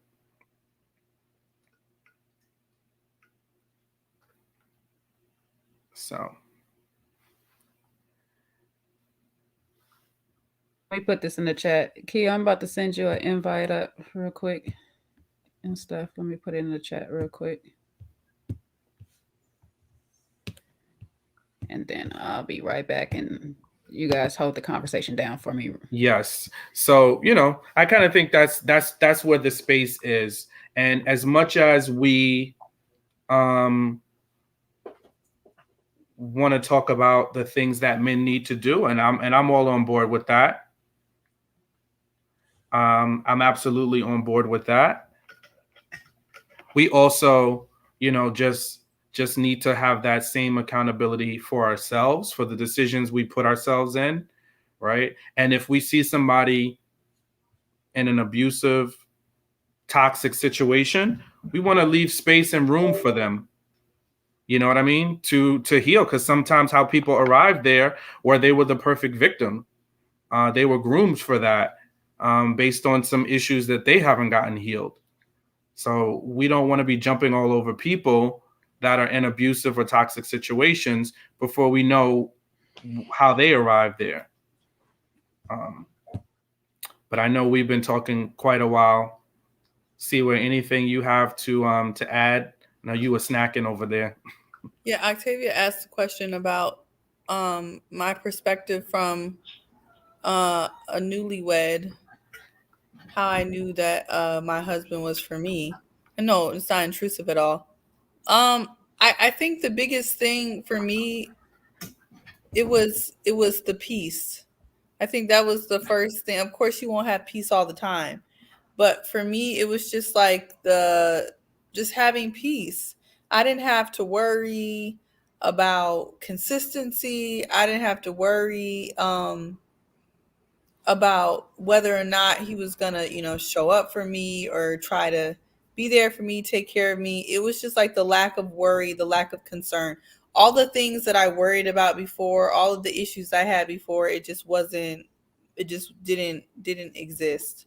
And I also tell people, like, if you start a relationship out and it's a whole bunch of mess the first 3 months, just hang it up and start over. Cause that was like the biggest thing. Like, it was, you actually have like peace, and it's not like drama the first 3 months. Cause all my other relationships, even in the first month or two, it was some mess. It was something crazy. So yeah, I think that was the biggest thing. It was just smooth sailing for a long time. I mean, yeah, things pop up, especially in the pandemic. I think it got hard for everybody. But yeah, it was just so different than every other relationship that was just full of something. And I was allowed to be me. I think that was also the biggest thing. Like, I have a very unique personality. I'm a little sophisticated. There's a lot of aspects to my personality. But I was allowed to be me. I didn't have to conform. I didn't have to pretend that I cooked just to get them. You know what I'm saying? All these things that people try to say that they think they need to get a man. Whoever I was allowed to be. And I think that's important, because I see a lot of times people are asking these men on YouTube or asking these men on Clubhouse, what do I need to be a good man, get a good man? And yes, you should take men's perspective, but if you really work on yourself and be the best person that you can be, you don't have to change, the core of who you are. And I feel like that was what stuck out to me. I didn't have to like turn into Martha Stewart or something. I was allowed to be myself.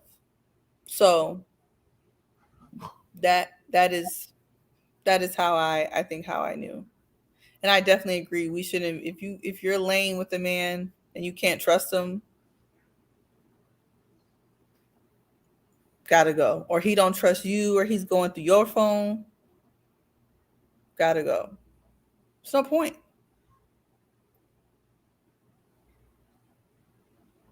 Yeah, I'm with that, Seaway. I've never gone through anybody's phone. So at the end of the day, the mere notion that somebody needs to do that or wants to do that is is interesting. I had an ex-girlfriend years ago do that, and I was just kind of like, what? was like, you did what? While I was sleeping, you ran through my phone? Like, what are we doing? People like, try to ruin their own day. Yeah, and I was like, that's just, first of all, there was nothing to find. And the most interesting part about it was that for me was the beginning of the end, because I'm like, yeah, no, if I can't trust you, you can't trust me, you feel like you got to run through my phone, now we got a problem, so that for me is, those are the things that are deal breakers for me. So I love that you said that. And I think also, and I don't want to tell your story, but you guys were also friends first before you got romantically involved, which is a good foundation too. Yeah, we actually started off as colleagues first on this board together when we were both in law school. And then when that was over, which I also think goes to the importance of not overstepping, not being messy in your situation. Because I think we were, even though I think he had a girlfriend and I had a boyfriend at the time, but even if we didn't, I was never going to date anyone on the board that I was with, because I take my stuff very seriously. So we were really able to get to know each other as colleagues first. And then when our year was over, then we were able to be friends, more friends than anything. And then we got into a relationship. So I guess that natural progression did help. And I think that does help, like, someone see you for, if someone can want to date you after they're your friend, they probably really do like you, because they got a chance to see you when you weren't really, like, there wasn't stake in the game, you know. I think that helps. Sometimes you can ruin a good friendship that way, you know, sometimes it doesn't work out, but friends first, I think, is always a good thing, or some type of mutual rapport, you know. So yeah, no, I hear you. I see Kia Simone has joined the panel. What's up, Kia? Hey, y'all always get me here after my bedtime. The chat was so interesting. I was typing so fast, but it was a nice chat this evening. So keep up the good work, guys. We appreciate you, Kia, definitely, for adding in.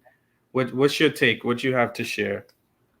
So how you always say I shake the table. It's just certain things that I feel passionate about, and you touched a nerve when you mention, like, sometimes people are so quick to form an opinion, and have a textbook opinion or what they think they know, and they don't have all the facts or don't know what's going on or why a person moves a certain way. So it is easy for women, because you even have, like, very, like, powerful women that can go to work and have it all together and just be put together in every other aspect of their life. But when they come home, they enter in a relationship that, there's no trust, and it's just a terrible relationship. So it happens all the time. Um, and again, it's a control thing. So when you're with a misogynist that knows how to control the situation, you may not recognize it. I'm reading this book now. It's called Men Who Hate Women, The Women Who Love Them. Powerful book. It just, the counselor who wrote it, she counseling other people, but all alone she was with a misogynist. So it happens. You have, like, people in the church that are with people that you just sometimes you wake up and you don't even realize how you got there. And it's just, like, sad, but it happens more often than we would like, and people don't tell because they're embarrassed.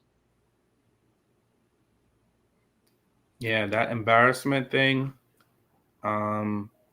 Yeah, that can kill people. So I definitely hear you on that, because they suffer in silence because they don't want other people to know, what's really going on. So I get that. There's two different things. And there's probably more. Um, there was a saying that we used to have with basketball: those that can't teach, a lot of times. And so, like, what you're saying, Kia, with that lady who's a therapist coaching other women to not be with that type of person. Sometimes it's easier for us when we're going through it to tell another person why they shouldn't be going through it, because we know from experience what's going on. And so, a lot of us end up either being that person, or we end up living such a facade for the outside world that we get stuck in this negative reality, and we're too ashamed to live our truths, and that's really where it comes, is being ashamed that we have built this great exterior up and everybody see us as this wonderful, great person, but then at home we're really something else. And a lot of us are not living in our truth. So it does get hard. It gets complicated and stuff. I think in some regards, sometimes that's what I see with Zach and why he keeps trying to make it work with Michaela, is that he has that picture in his head and he keeps trying to paint that picture. He keeps trying to create it and stuff, but it's already a work of chaos already. Yet he wants to put the house there. He wants to put the fence there. He wants to put the dog there. But all he keeps getting is a black painting. The more paint he puts on it, it just keeps coming out black. And instead of saying, you know what, this is not serving me, let me just put everything down, he continues to just keep trying his hardest to do something more. So, there's a lot of females that do go through that scenario. And we're starting to discover there's a lot of men now in that scenario.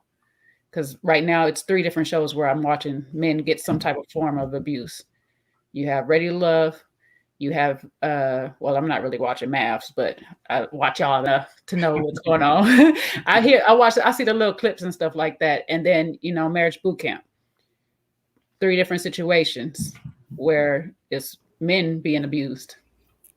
So I think a lot of it also is this fear of starting over.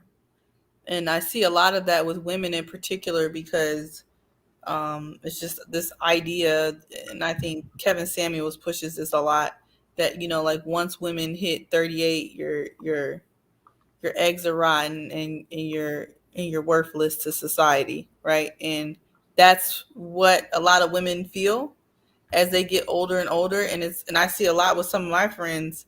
They're 30 and they're acting like this dude is the last train out.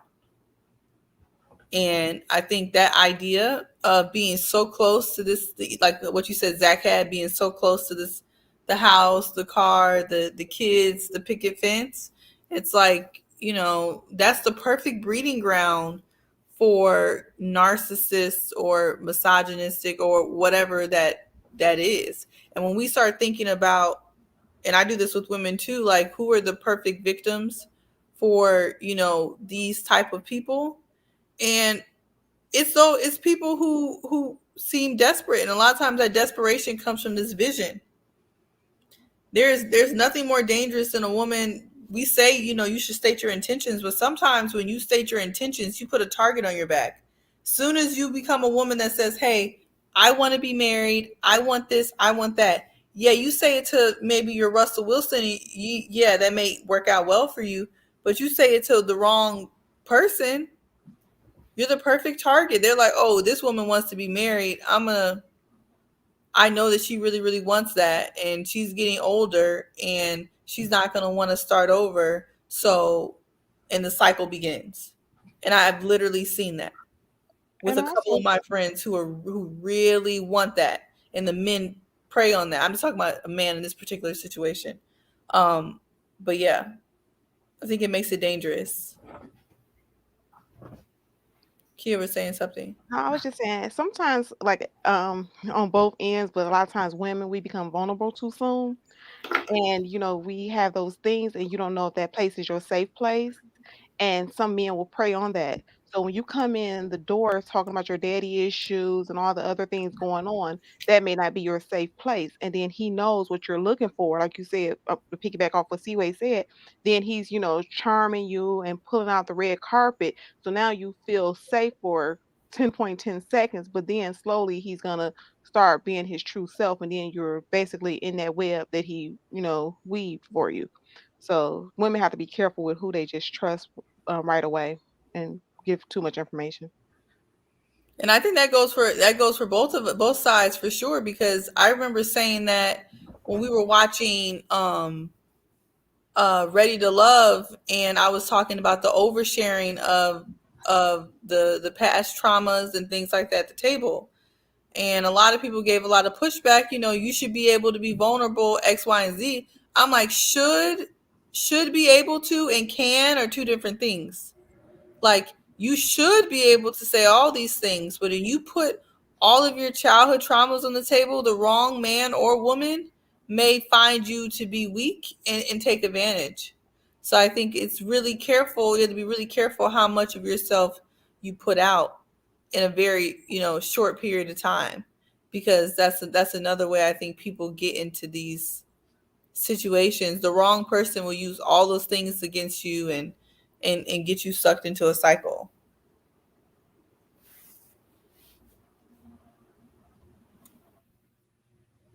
I don't know, Shawn. I thought you was thinking of something to say. Like, I was just listening.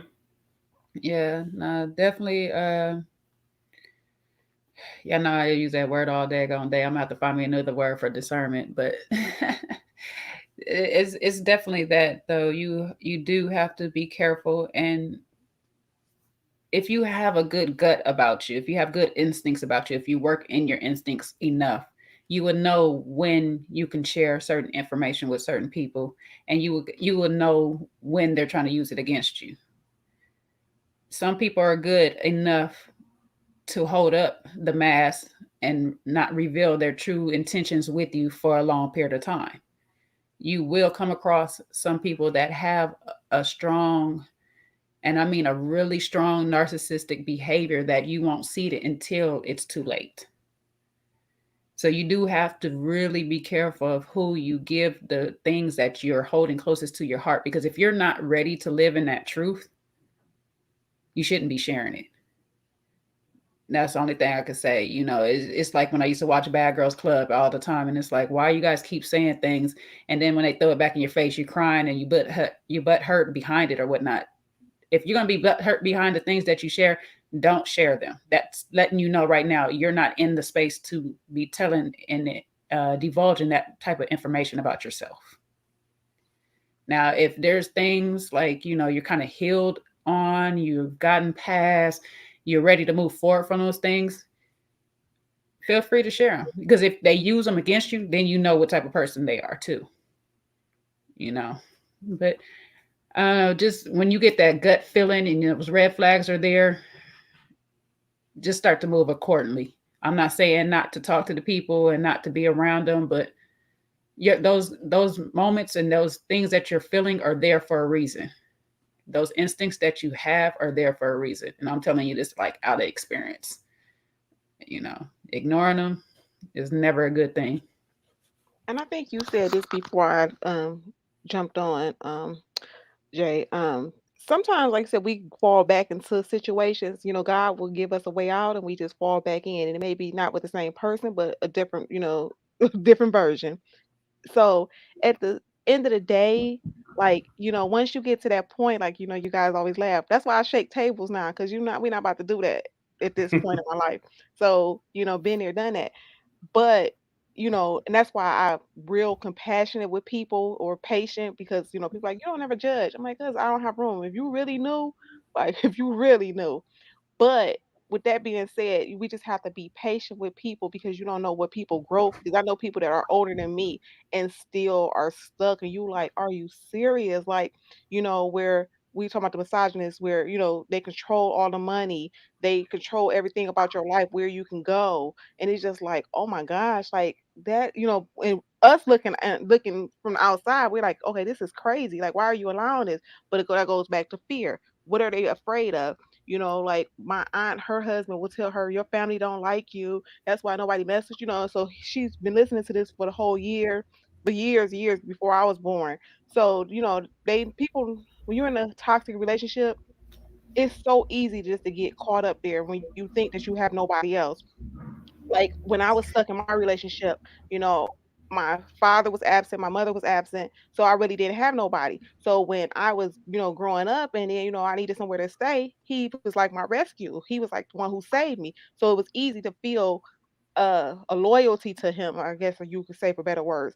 And then once you had that loyalty, you're like, okay, well, when I didn't have nowhere, at least I wasn't sleeping in the car, at least I wasn't, doing this, then he was like, oh, you see your own family, they didn't even, make sure you had somewhere to stay. So those are the lies, the feeding into you, like, I'm I'm here for you. Yeah, I'm here. And then, that's when everything like went left. And then people like, well, why you didn't leave? Because you still hold on to that little hope that he's gonna be that person that you met in the beginning.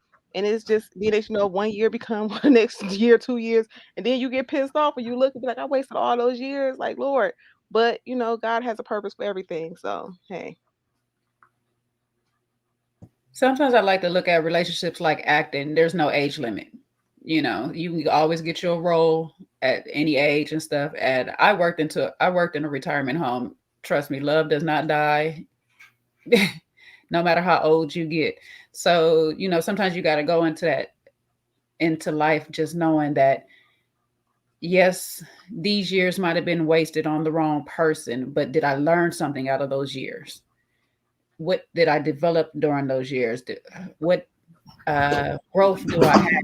What about me do I know that I'm not going to tolerate? What do I really want? Because sometimes we spend those years, and we didn't even know what we want. So that's how we got into those situations in the first place with these people. And during that time, we should have been learning something about ourselves. And as we keep growing, that person is going to find you that you're supposed to be with, because you have to give that person time to grow too. There's certain things Totally that agree. Just saying, I would say amen. I totally agree. Yeah, you put some things into fruition a long time ago, and your person is hatching as you are. They're in their cocoon, turning into that butterfly to meet you wherever they're supposed to meet you. So sometimes your person not ready, and now we wasting time on other people waiting for them. Like, damn, what took you so long? Shit, I've been No, over and here. I say that all the time when people sit and judge and be like, "Why are you over there by yourself?" And I'm like, "No, it's a good time. It's really a Mhm. good time." I was like, "Okay, God still got to work some stuff out of me," and I was like, "He preparing." It's specific prayers that I prayed. So but at the end of the day, when we was talking about the whole trust thing, I just feel like I said, very passionate. My heart, like I get my heart, it just be feeling some type of way when I see that type of woman. And maybe that's my ministry because I just be like, oh gosh, y'all just don't understand like how you get there and you can't get out. Like I would have never left until he wanted to leave. And that's what God freed me. Like what the Bible says, what the devil meant for your harm, God will turn around for the good. So what that person thought they was gonna break me, God turned it around for the good and made me this awesome person I am today. Not to toot my own horn, but God, brought me through. I'm totally different from what I was when I was in that thing. Exactly. And what you said, Crystal, God ain't through with none of us yet. That's why we still here, able to talk about it right now, because he's still working on all of us. Trust. And definitely, I would say this point, people do enjoy breaking you down if you let them. It makes, sad truth, it makes them feel good. A lot of times, people have a certain insecurity within them that if I tear you down, it makes me feel better. Exactly. Hurt people. And Hmm. that's, I know it's a cliche, but it's true. And so once I was able to get to that point and it was like, okay, people like, well, did you forgive these people? I'm like, yeah, I forgave them because I don't have that energy. So I understand that something deep rooted in you will cause you to do these things. And I can't fathom because I'm not that mean spirited person. But when you look at people, you're like, oh my gosh, you gotta really be hurt for you to just sit there and put this pain upon someone, or even that manipulation tactic. When you see that somebody's hurting and you just, manipulating the situation, and you like, you're not gonna pull back. So, that's I'd be like, y'all, people let the devil play in their head. I'd be like, "Ooh," I was telling my friend this earlier. I said, girl, that's just a whole nother level when you just move mad like that. Definitely is. I wanted to address that, Linda. You have wrote my trust is earned. I used to say that, to be honest, it's not earned from me. You get my trust off bat, but it's to a certain degree. You don't get my full trust. That part is about me is earned, but you get some trust if I allow you. Because for me to even allow you into my space to talk to you, to really have like real conversations with you, you already got some trust. And it might just be the way you carry yourself, something about you comes off to me to say, okay, this person is somewhat trustworthy. You can easily lose my trust, and that's based off of how you move and what you do. and then you have to earn it back. And that's where you're really going to have to work harder, because in the beginning, I give it to you. I allowed you so much. And it's up to you to either expound on that, or you lose it and now you got to earn it all the way back. And also, go ahead. Oh, okay, I thought I didn't want to interrupt you. So I also think it has to do a lot with discernment, because usually when I be like feeling some type of way about somebody, it come back and I might just not say nothing, but you sit there. So I think we just have to pay attention to what our spirits is telling us when certain you like people come in the room, or certain people interact with you, and you're like, I don't feel right about it. Now, when she said, I'm hope maybe she was saying that her trust is earned when you break the trust, maybe. I'm not sure, but yeah, I'm open when I first meet you, but again, if something don't feel right, I'm kind of, I'm gonna put a pin in it. Here I go talking without the mute. Exactly. Like you can break it real quick, and it's like, all right, I'll check you later. Y'all trust you from a distance, like way over there. Don't don't come over here though. Like, and I told y'all, if y'all get on my annoyed side, that means you don't went beyond my trust. And so you can't even try to get it back, because I can't even let you back in my space to even work on it.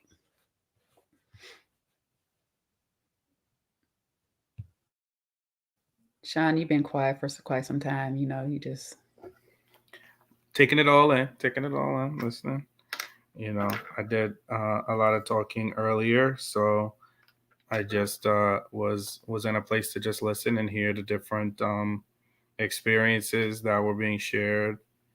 But yeah, no, I think it's 100% right. And the other thing I think is just like, sometimes we're just so quick to want a relationship. We're so quick to want that other person for, a variety of reasons. And yeah, as human beings, we like the companionship, but have we done the self-work to be ready for a relationship? And I think that's when we are really in the best position to be in good relationships, is when we do that self-work, when we kind of shine a mirror onto us and we start to kind of look and say, what are the things about me that need to be better, need to grow, that I need to heal, that I've learned.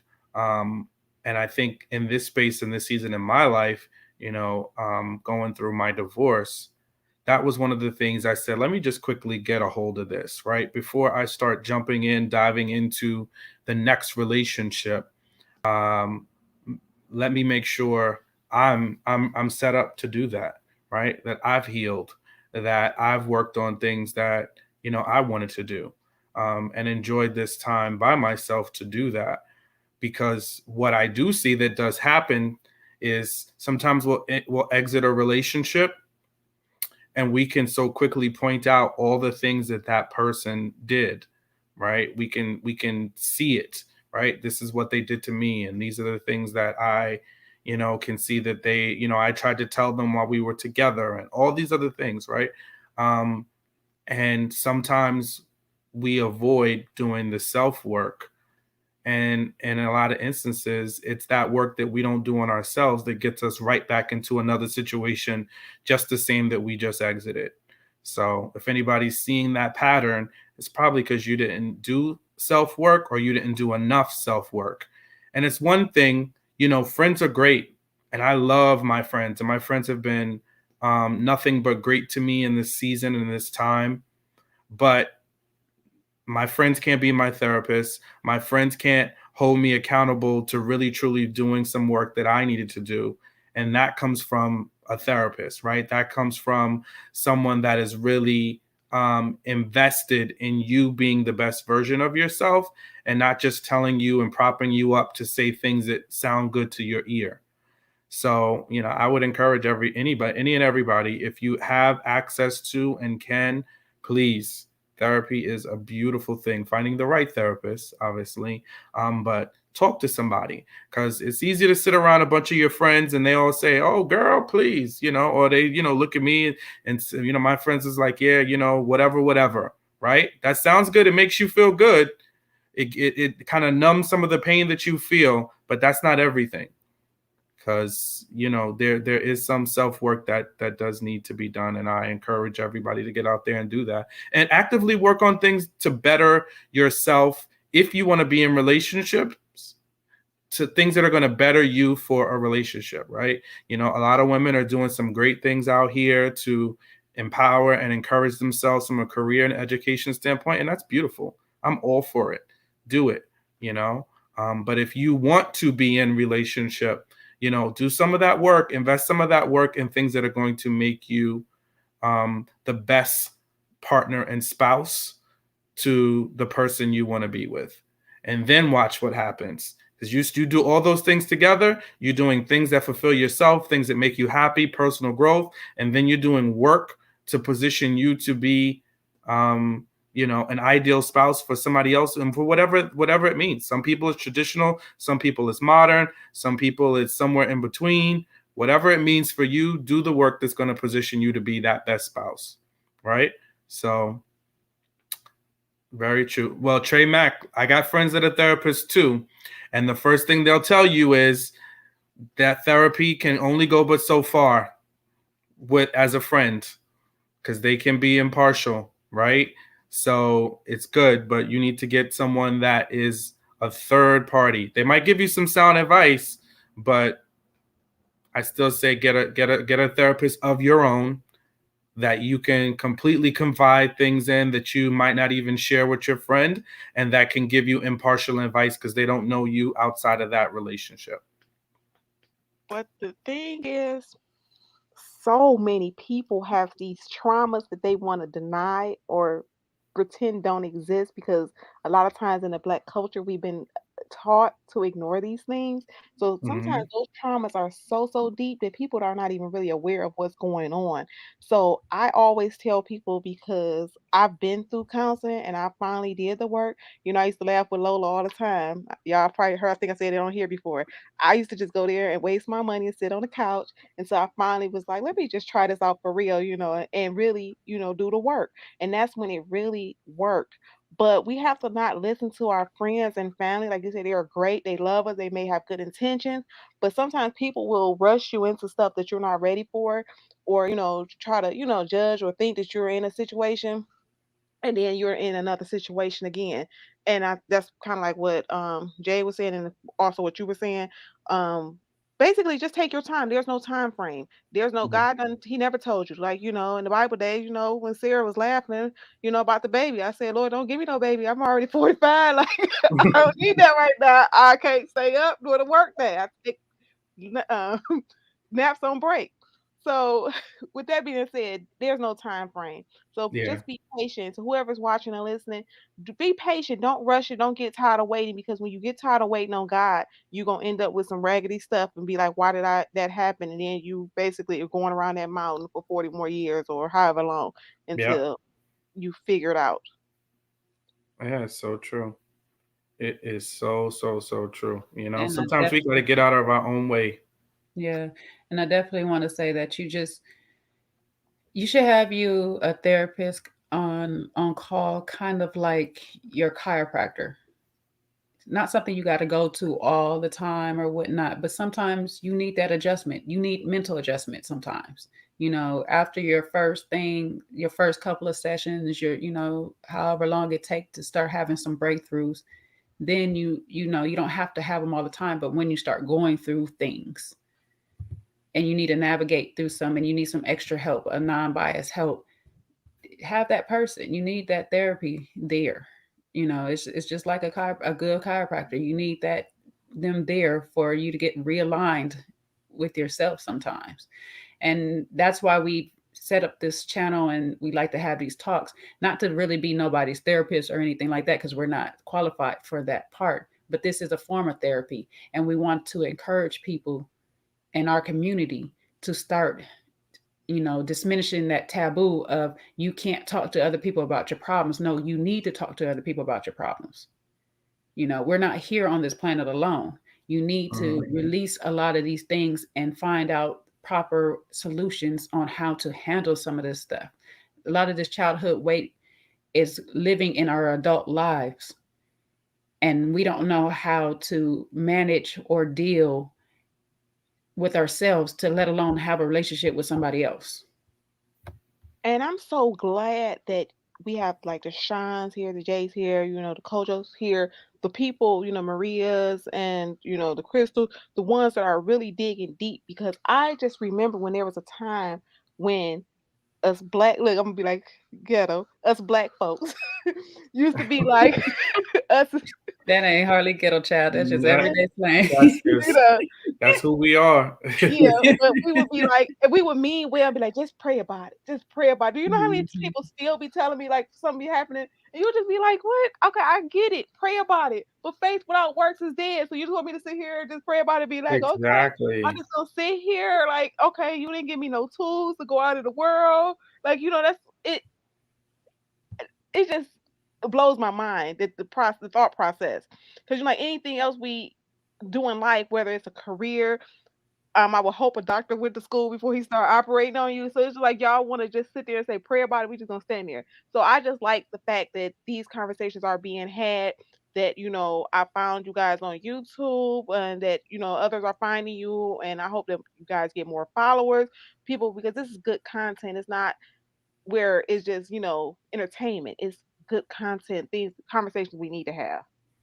No, you're spot on. And it's so funny. I was talking, sometimes I'll talk to my therapist about some of the topics that we cover, and he'll be like, this is like, what you guys are doing is like group therapy.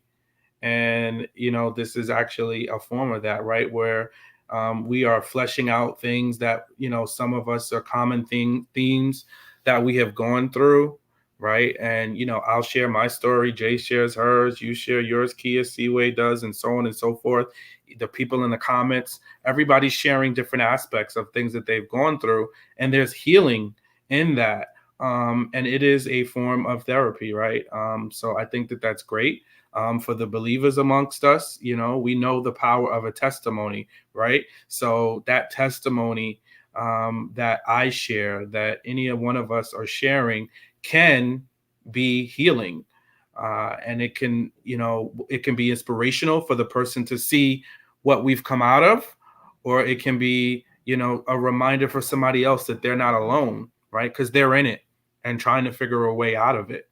So, that's why so often you'll see me go hard from an empathetic standpoint, or I will continue to drive a point home, because I want, if it's just but one that's out there that is like, but that is me. This person is me. And we need to operate from a space of empathy. We need to operate from a space of understanding of what is driving that person's actions. Then then I'll speak for them if they can't, right? Because I know I can. I know I have the strength and the power to speak what I feel and to speak out when something is wrong. But everybody just doesn't have that, and that's something I had to learn. Because trust me, I didn't wake up this way. There was plenty of times and years in my life when I would look down on people that made bad decisions, or if I looked at them, I'm like, huh, you could do better, right? Yeah, come on. Get over that. You don't see that? You don't see that in front of you? But then it's just life sometimes has a way of knocking you down. And I've had my own fair share of mistakes and things that I know looking back I should have seen, but I stayed in it for various reasons. Right. So that's when my empathy kicks in. And sometimes I'm like, yeah, let's not be so quick to say what they would have, could have, should have done, but let's operate in a space of empathy for that person. Right. And then, if there's somebody that's moving crazy, let's deal with that person, because they're the person running around here victimizing people, looking at people's actions, right? Trying to prey on somebody because they spot a weakness. Those are the people that are really the toxic people, because they're going to go on and do that on and again to other people until they get called out enough, until they feel bad enough. And then you notice those people start apologizing, right? They start apologizing because somebody's seeing their actions. How many of those people have we seen trying to do these fake apologies out there, whether it's on Instagram or, other platforms, because now they're called out because the world sees them for who they are. Right. And now somebody can see them coming a mile away, or even You know what I mean? Whether it's the Chris's of the world from last season, right? You'll hear different stories about his exes, or now you hear Mercedes coming out and saying these are things that he did to her, because these people are habitual victimizers, and they're just running around here hurting people. So that's I think that's the beauty in these discussions is, we can get through some difficult conversations, and we may not always agree with each other, but we can hear each other and make space for each other. So that's the biggest thing, is hearing each other and making space, but not hearing to respond so much, but really hearing to understand and learn. Sometimes we don't need to respond. We don't have to agree, but sometimes we just don't need to respond. Everything doesn't have to have a response to it. I don't have to keep trying to beat down my point to you, but I can listen and understand your point. Like you say, you come from an empath standpoint, and I am too an empath, but sometimes my logic side comes out of me a lot more. So a lot of times I'm looking at it things from a logical standpoint, and I'm trying to figure out the logic in how you are viewing things. That's where I come from, is trying to understand your logic on how you got there, why you see it this way. Because my experiences makes me view things this way. So what is it about you that make you view it that way? And that's why I love about us coming together as these groups, as these panels, having these talks. This is why I didn't want to really do a channel by myself, because I didn't want to just have what I'm saying and that's it, and that's the only opinion there is out there. No, I want different viewpoints, so people can understand there are many viewpoints to one thing, but we don't have to disagree. We don't have to fight about it. We don't have to not get along. We can all see it from our view and just have conversations about it enough to start to understand, okay, this is a path that led you to see this. Here's my path that led me to see the same thing. And we start to maneuver from there. It's like, how do we grow from this point? How do we reunite and be better now? So I appreciate you, Kia, for coming on, sharing your thoughts. I appreciate everybody in the chat for sharing their thoughts and wisdom. Shawn, as always, I appreciate you or whatnot. I don't know. I think we had a good enough conversation tonight. I don't think we should go any really further, because I like where we stopped off or whatnot. I know we were so funny and everything in the beginning and stuff, but I don't want it just to be all fun and games. I want to really be serious about us growing as people, as individuals and as a Black community, our Black community, because we're still the last on the totem pole. And a lot of that is because we're still divided so much. And so we have to start beginning the healing with ourselves so we can heal as a whole, as a society, and start to build ourselves up the way we're supposed to.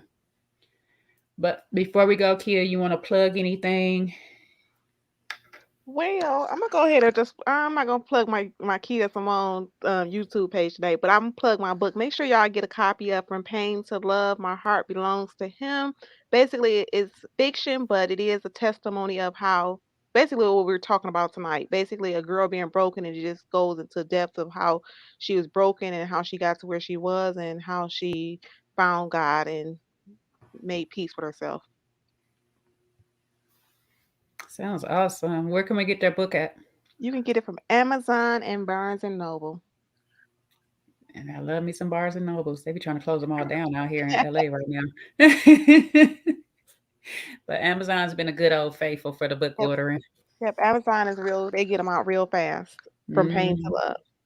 From Pain to Love. Y'all hear that? Kia Simone, author Kia Simone. Hello. I got some intelligent friends. Hello. And so, like I said, that's a true testimony, because if I was still in that situation, y'all wouldn't have got that book, so that just show you God will turn a situation around. And I'm just telling you, whoever's like watching this, just know that God can make anything happen, or just things you won't even expect. Definitely he will. And I'm glad you are here to be able to share your testimony. You know, you are such a beautiful light. I love your presence, the way you deliver it, because you're a woman of my own heart, straightforward, no chaser. I love it. Shawn, you know, the people already know where you at, you know, but tell them anyway. That's right. Everybody get that book so it can go on your coffee table. So please support our good sister Kia Simone. You know, absolutely. We want that book to be a bestseller. You know, so there's so many, dope people that I've met across, these YouTube waves, and I appreciate all of y'all, and I appreciate all the folks in the comments that have shared their stories, that added to the conversation tonight. I think it's dope. The lady in the sun, she says she's definitely found her tribe. Well, we have found you too, and we thank you for all you've added to the conversation tonight, as well as everybody. You all are special, important, and this is the stuff that keeps us going, that fuels our spirit and our soul. So I love it. But listen, you can find me here with my good co-host Jay. We try to drop content weekly. So you can find me here, and you can also find me on my YouTube channel, Shawn Unfiltered. So appreciate you all. Yes, and you guys can find me on IG, The Sexy Tomboy. I'm here. May pop up on Shawn stuff from time to time. I'm on Kojo stuff, Little Black Book from time to time. And I didn't do the housekeeping in the beginning, so I'm going to do it now. Please like, share, and subscribe. Tell a friend if you got anything out of it so they can come by and start to work on their journey as well. And, as always, we do appreciate you guys. Love you guys. Go get Kia Simone's book. I am, because I love me a good read and stuff, so I could be all up in her business. You better ask Maria Acid came out with a banger. We love the support over here on this channel and stuff. I'm always going to be supporting. Make sure you guys are back with us every Monday here, same time, same channel. This is your local bar stop, your local pub. We are the gang up in there. We are your bartenders serving you up the hottest and latest street drama, whatever. Octavia say I'm for the streets right now. I've been all up and through them streets, girl, all up and through. But I'm reformed now. I'm getting better. Y'all got to work with me. I'm trying to be reformed. Earlier I had a slip up. I think I need to go to rehab.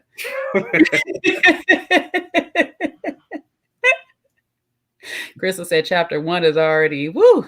She said, oh, all right, I got to get on it. Shoot, chapter 1 good like that. Shoot. I mean, I already ordered me a book. But anyways, thank you guys again. Please like, share, subscribe to the channel. We've had a pleasure with you all. Until next time. It's going to be another round with me and Shawn. Yeah, wait. Bye.